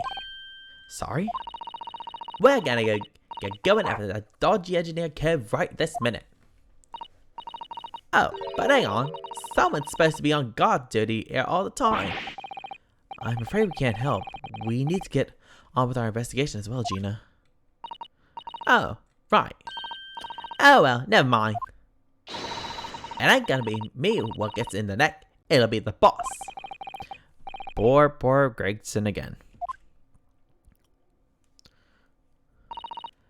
Ready, Toby? Get that oil sent out, have ya? Come on then, boy. See you later. I do hope the scent of that oil leads them to that swindler's workshop. Yes, I hope so too. Ideally before the dog swims across the channel to France. Well, I think we've done all the investigating we can here for now. Hey, Mustang. Welcome back. If we could just determine the whereabouts of Mr. Trevor. I'm sure Gina and little Toby won't let us down. Now then, do you think we ought to try to speak with Mr. Sholmes at this point? We have things to discuss, and I'm dying to meet him again after all these months. Yes, it's quite possible he might know something useful. You're right. We ought to find him at Madame Tispel's. He's supposed to be working there as a temporary waxwork exhibit. Yes, Iris told me all about his latest unusual adventure. Alrighty then, let's go meet the man.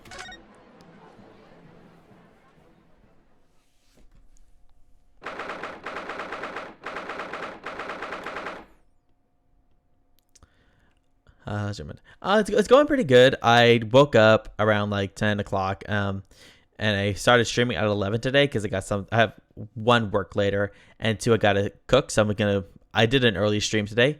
And yeah, nothing much. Started streaming, had a lunch break, and that's basically it so far.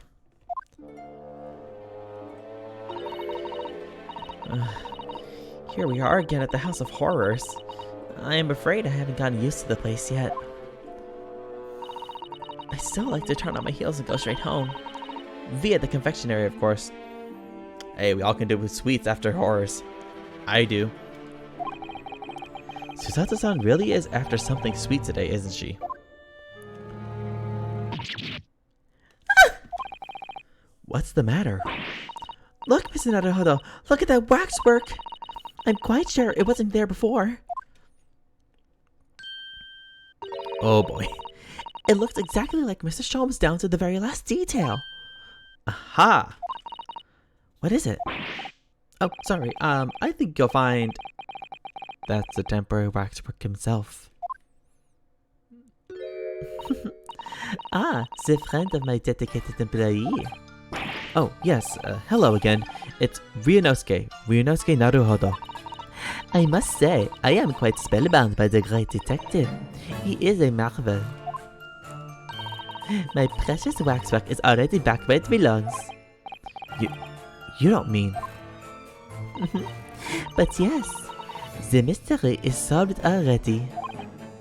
Wow. Mr. Sholmes can really engage his brain when he's hungry enough. I mean, it's true. Like, we have seen in the first game, especially on the SS Buria, that literally he majority of the time can mess around. But like, when it comes to it, he'll put his mind to it and everything. So as you can see, he has returned to his habitual duties. Yes.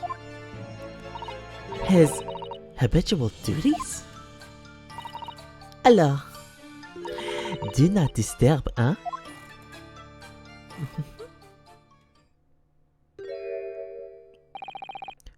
Poor Susato-san. She looks very perplexed. I don't think she's ready for what's gonna come. She is not prepared. Before we see Sholmes, I'm just gonna look around the thing and see Susato's thoughts on the place, because I don't think I did that the first time, my first playthrough. Oh, what a horrifying scene! A murderer caught in their grisly act. I know, and in case you were wondering, it's the one with the big knife that's supposed to be the killer.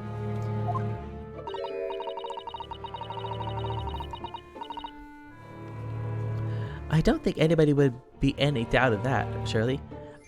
I think the game and period of appropriate thing she'd want to say is, no shit, Herlock. And did you know that according to the description, the bathtub at the back has no particular significance? What? Really? I would have thought it was meant to show that the killer also worked in a bathhouse peddling criminal wares. Aha! We have a new theory. Let's see. Okay. We already looked at that one, the first one. Okay. Oh, wait. I missed that guy. There we go. That old policeman isn't here now, obviously. I still can't believe he just happened to be on the jury, though. I'd understood that London has a population of 6 million people, and yet you do seem to run into the same people disproportionately often, don't you? Yep, okay, now we go here. Okay, this is... Ah, there's a stepladder there, look. Oh, yes. A stepladder. I think perhaps we should let the proprietress know that someone stuffed it out. The stepladder, I mean. A second, guess I'm gonna have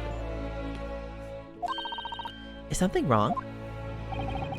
Why do I feel as though I just managed to sidestep an argument? Yes, you did. This one's posture reveals his weakness. Sorry? The killer's stance leaves him wide open to attack. I'm quite sure I could see him off.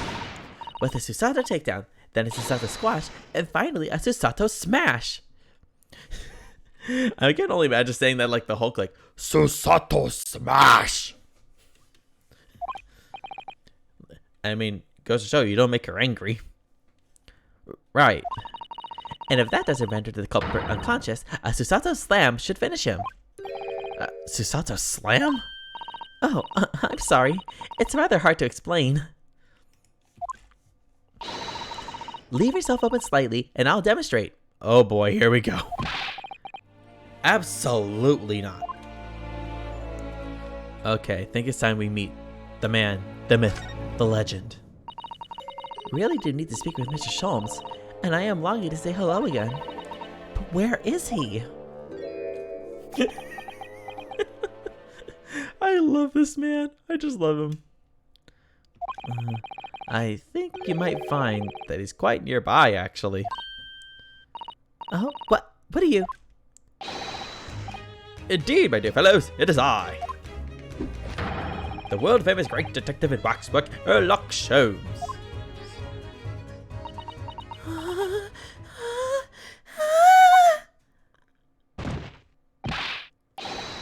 Susato-san? Susato-san! Okay, the way I say it, it's like Metal Gear Solid. It's like, Snake, can you hear me? Snake! Snake! So it's again like, Susato-san, Susato-san, Susato-san!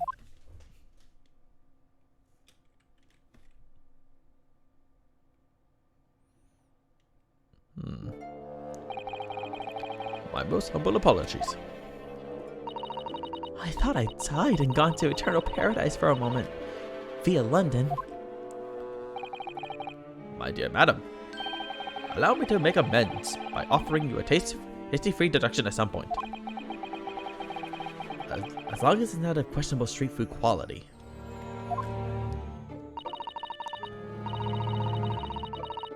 I don't understand. Why are you working as a waxwork here, Mr. Sholmes?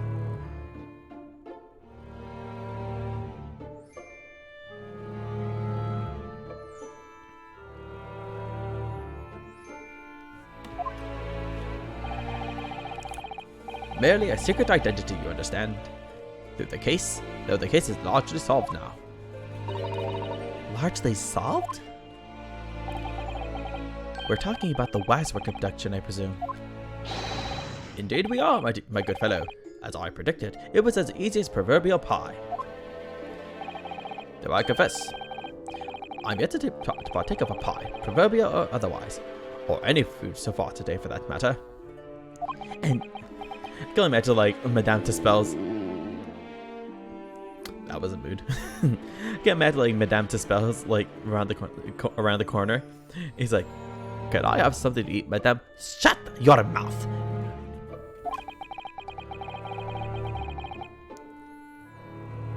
that stomach rumble echoed around the whole museum. So, how did you manage to solve it so quickly? Ah, well, do you remember I said it was largely solved?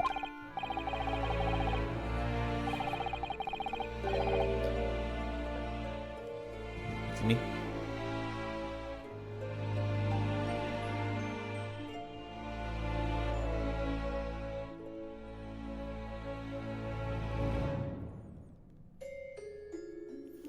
Anyway, I simply negotiated with the culprit. Are you familiar with the so-called telephone? Oh yes, it's the most modern invention, allowing you to hold a conversation with people far away. In Japan, only the imperial capital and a handful of other cities are connected as yet. This morning, a telephone call was received here from the perpetrator of the abduction. As such, I was able to negotiate terms, and in the end, the waxwork was returned. That's amazing! Just between you and I. It would appear the culprit had always intended to return the stolen waxwork in any event. Oh, but I thought whoever was responsible had demanded a ransom, no? Yes, I think perhaps. The ransom demand was necessary to avoid unwanted suspicion regarding the true motive. But does that not mean your negotiating was entirely unnecessary? A fact that I must ask you to keep Madame Disperse at all costs. A hungry young iris awaits my return to Baker Street after all. Meanwhile, at Baker Street. Ellie, I'm so hungry. Poor Iris. How did you hear me, Runo? Now then, do I sense you have some business with this great waxwork? Nope, not at all. Bye, Sholmes.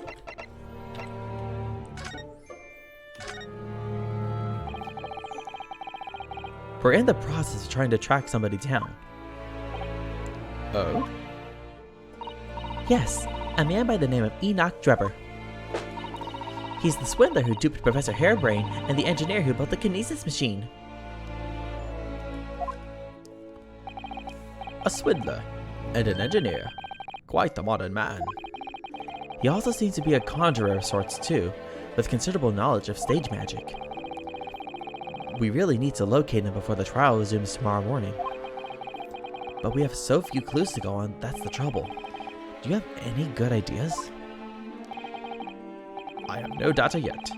It is a capital mistake to have good ideas before one has data. If I knew something of the man's appearance, at least, I may be in a better position to help. Yes, Drebber's appearance. Fortunately for you, however, presently I have little to occupy myself and little to fill my stomach. As soon as you find any clue, no matter how small, I shall gladly give you my thoughts to it. Well, do we have news for you?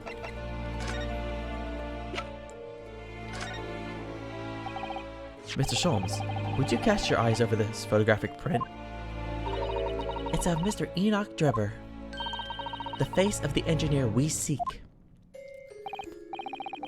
Well, all Englishmen look broadly the same, of course. So looking at the photograph won't be particularly instructive. Are you alright, Mr. Sholmes? No, my dear fellow, I am not. Ah, yes, forgive me. Very interesting, this. Very interesting indeed. What's wrong, Mr. Sholmes? You've turned quite pale all of a sudden.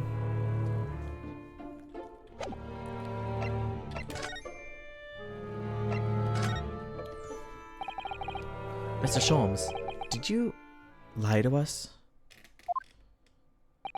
My dear Naruhodo. Mr. Naruhodo, stay there. It's that piercing stare. What is this about? Last winter, when we were first on our way to Britain aboard the steamship,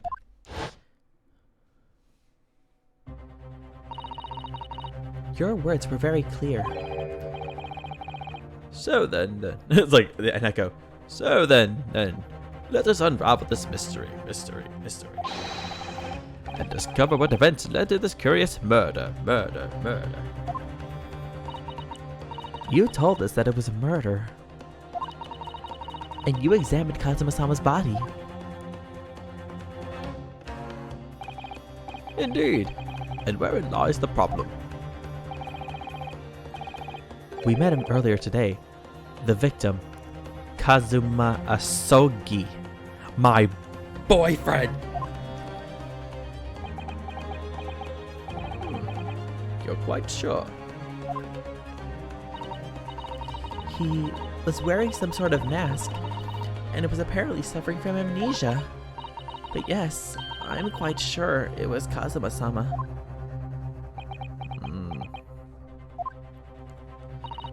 You must have known at the time, Mr. Sholmes, that he wasn't actually dead.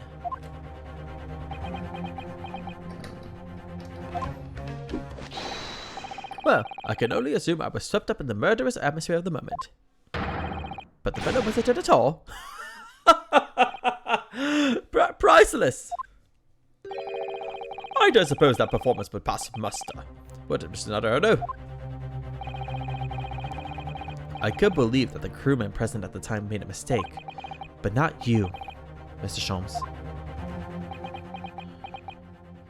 I would now tell you something of the first importance, my dear fellow.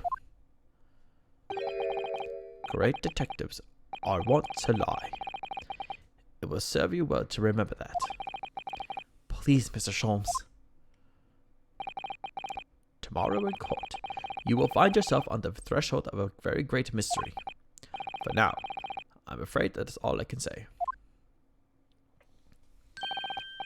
I have a suggestion, Mr. Naruto. Would you indulge me?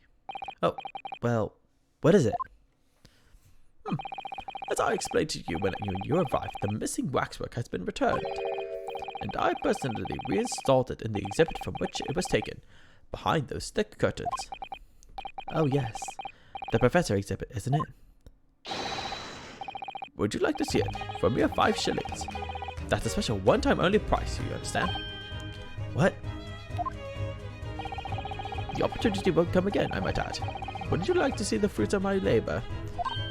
Oh, well, we do have a rather pressing investigation to carry out.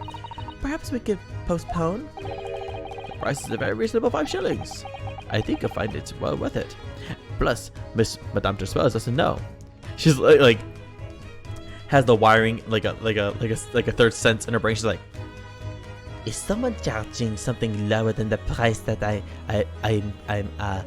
have set up? Oh, he is going to pay with his life. Oh, are you being quite serious, Mr. Sholmes? Surely you need only look at my expression to ascertain if this is seriousness or silliness. I think it's silliness. It's silly and seriousness mixed in the one. Silliness. I can never tell with you. That's the point. Very well. It couldn't hurt. Here's your 5 shillings. Gratefully received. So, the special exhibit awaits behind the curtain. I invite you to peruse it at your leisure. My dear madam. Well, the money's been spent, so let's go and see the special exhibit.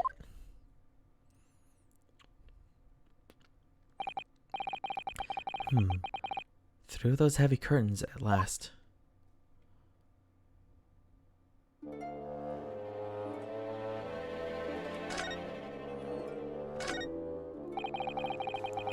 $5 shillings we've had to pay. It doesn't seem right somehow that Mr. Sholmes slipped the money to his own pocket, does it? No. Ah, we could ask Gina to retrieve it for us, using her special skills. Pickpocketing police officers and diddling detectives. Is this what makes Britain great? Let's make Britain great again. No, we're not gonna do that. We're not gonna do that. Not to mention demigod prosecutors taking the law into their own hands, or chip-loving inspectors. Inspector Gregson comes off rather well in that list, I think.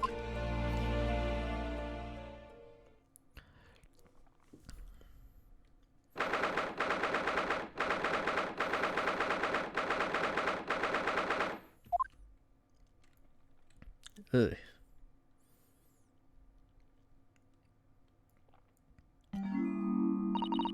Oh dear, I felt a shiver run down my spine as soon as we walked in here.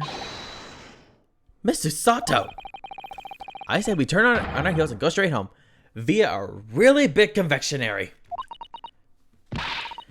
We certainly can't do that. We've paid 5 shillings already. True. Actually, Now I'm looking a little more closely. We paid good money to see an exhibit that's clearly incomplete. The nerve of the great diddling detective is far more terrifying than anything else in this place. This must be what Mr. Sholmes meant when he said the case was largely solved.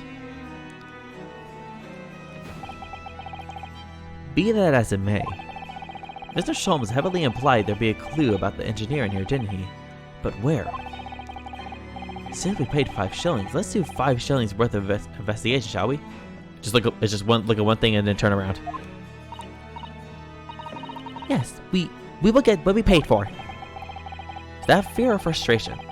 Is that fear or frustration that's making Susato's voice tremble?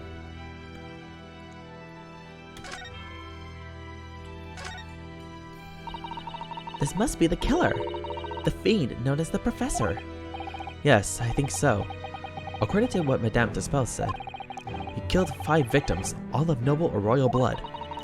The waxwork is so lifelike, isn't it? Like all the models in this place. I know. It looks like it could start moving at any moment, doesn't it? If only it had a head, that is. Perhaps we should examine it in a little more detail.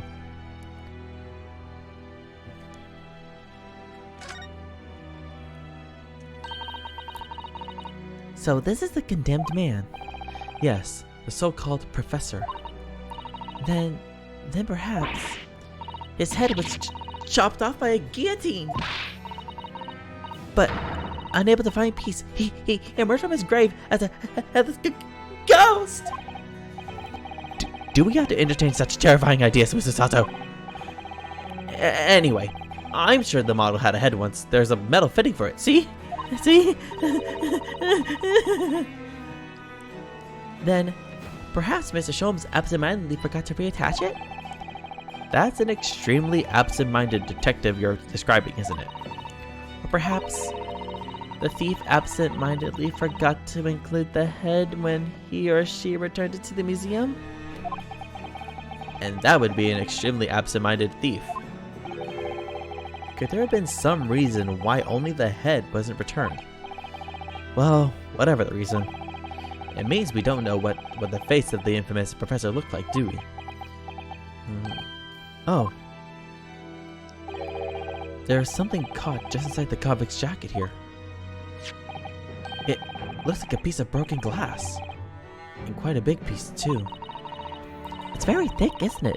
About 5 times thicker than any normal window glazing, I'd say. Where could such a thick piece of glass have come from, I wonder? I suppose it must have been made thick to increase its strength? But why? Well, perhaps because the glass had to span a particularly wide area, such as in the big building, for example. Well, we've seen a large glass building recently, haven't we? And some of the glass is broken too. You don't mean... Exactly. The Crystal Tower at the Great Exhibition. But why would glass from the Crystal Tower be lodged inside this waxworks jacket? It makes you think, doesn't it?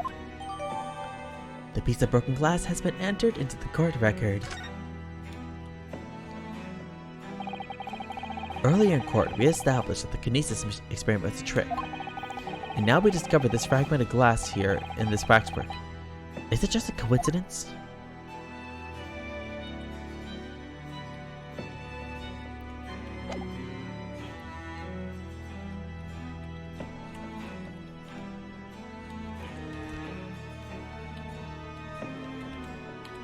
Oh. This part of the exhibit is just as disturbing as the rest. It looks so real. It seems to be a young man in a white overcoat. And he has a large shovel in his hand too. Look. Perhaps we should investigate in a little more detail. Now, was it a spade or a shovel?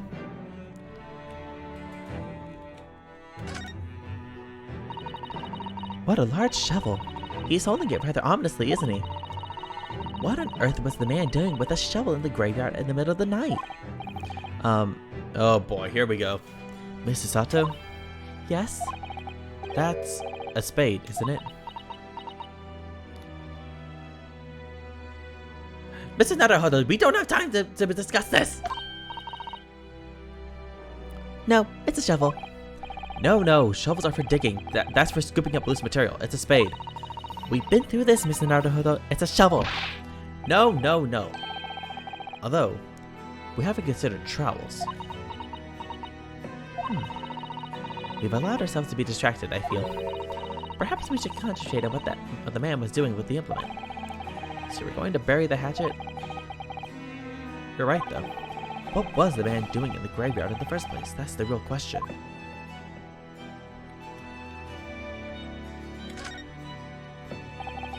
What's this here?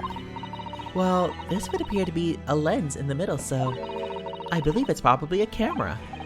A camera? But it's so small. British technology is incredible, isn't it? I mean, what about Mr. Sholmes' skin prints? I think perhaps you should treat Mr. Sholmes' inventions as exceptions to the rule. But anyway, why would the man be in a graveyard at night with the camera? I wonder.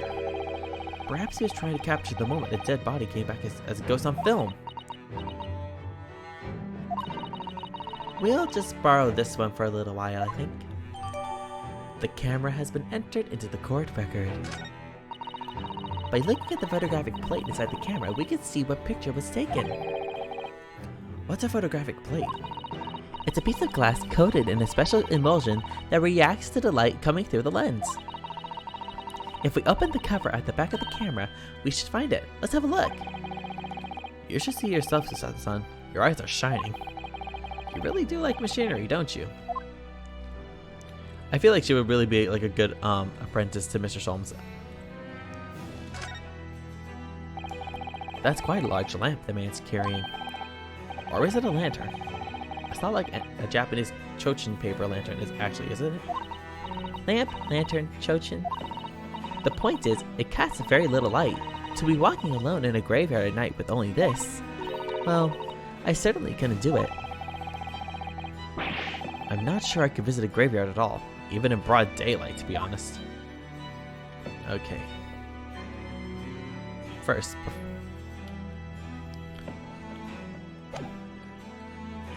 let's take a look at the court records. Get that stuff out of the way first.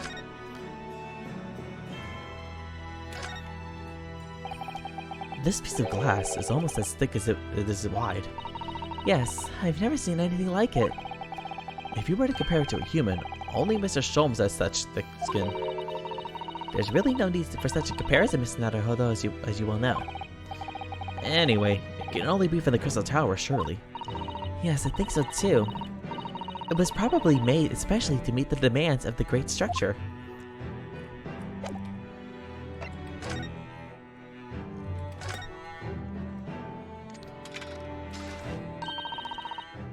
What a wonderful machine! You really love contraptions like this, don't you? Oh yes, anything mechanical, and I find absolutely irresistible. Almost irresistible, surely. Well, whenever I see a pocket watch, for example, I can't help myself. I simply have to take it apart. That's worrying. Yes, Father tells the time by the rumblings of his stomach now. He's given up having a watch. Poor Professor Mikotoba. Look, Mr. Naruhodo. What is it? On the bellows, just here. There seem to be some very dark red stains. Yes, you're right. It looks like blood, actually. Oh my. I'm sure it's not what you're thinking. The details of the camera have been updated in the court record.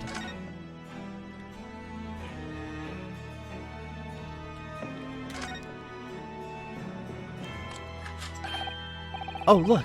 The cover came open. Yes, now, there should be a glass plate inside. You have to change the plate with each new photograph you want to take, you see. Is something wrong? There's no plate. It's been removed. What a pity. But I suppose if you think about it, this wouldn't be the actual camera that was used at the time, just like the waxwork isn't the actual person. So we'd never have found a photographic print of the executed convict coming back to life anyway. Oh, Yes, you're quite right, of course. Poor Susato-san. She looks devastated. I seriously want to know, like... It's kind of amazing how what humans can do. We created something like this.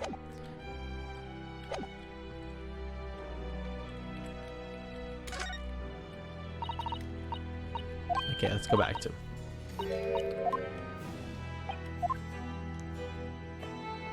Okay.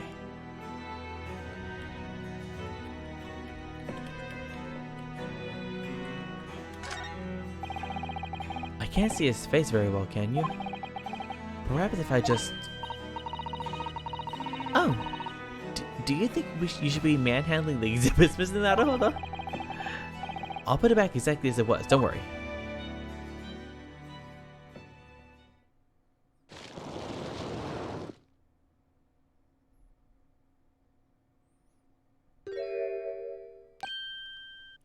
Ah! What on earth? How can... I don't believe it.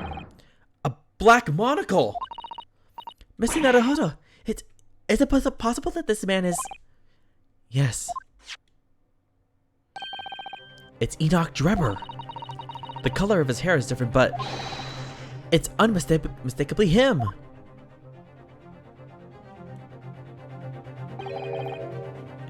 Indeed it is.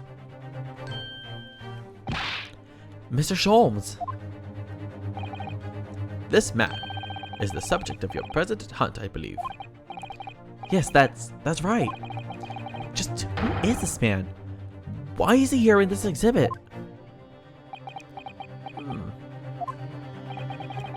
And why does the convict behind him have no head? The head was missing when the model was returned by the thief who stole it. What a surprise. So then the case isn't yet solved, is it? Did I not say so myself? Largely solved, were my words, I believe. But I must locate the missing head tout suite, as Madame would say, or I'll be in grave trouble. A very hungry eye still awaits my return back to Baker Street, preferably with rations. Meanwhile, at Baker Street... Bruno, Susie, I'm so hungry.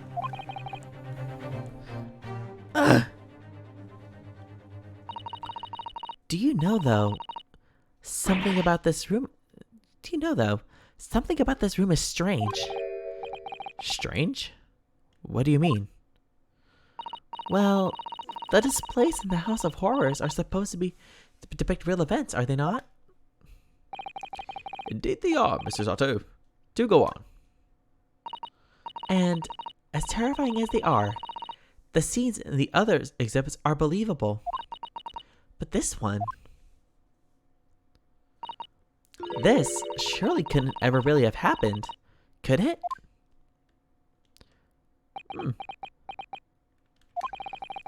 I think it's time I educated you a little. About the nature of the incidents involving the professor 10 years ago. Oh. But that will be a conversation for next time. Okay. So, I can take a save here.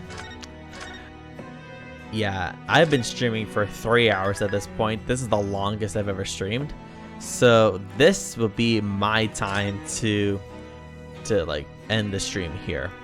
So, that was a really this has been a really long stream for me.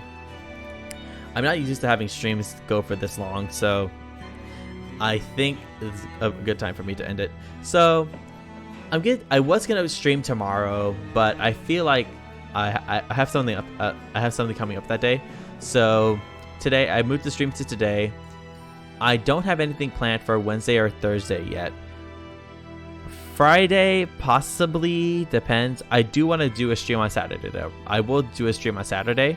And it's on there already. The stream's already on. There's already on the schedule, but so far that's the only other stream. The rest of this week is gonna be pretty much dead. I have a lot of stuff going on, so I hope you guys understand for that. But yeah, this was a lot of fun doing my 3-hour stream.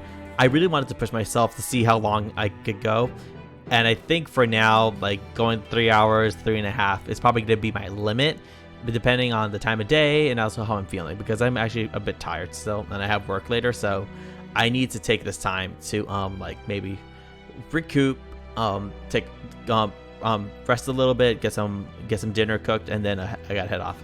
So yeah, my next stream is on Saturday. Obviously, go check my Instagram. I always post when I'm about to go live, so just keep your eyes peeled for that. And if another stream does get planned, I will post it on my Twitch. So just check every now and then to be sure throughout the week that there's no other streams besides Saturday. But yeah, thank you guys for showing up, especially you, Mustang. It's always great to see you. And thank you, Hunter, if you're still here for coming in. It was nice to have you. And yeah, thank you guys for coming. And I hope you guys have a great rest of your day. And yeah, that's all I gotta say. Have a nice day, guys.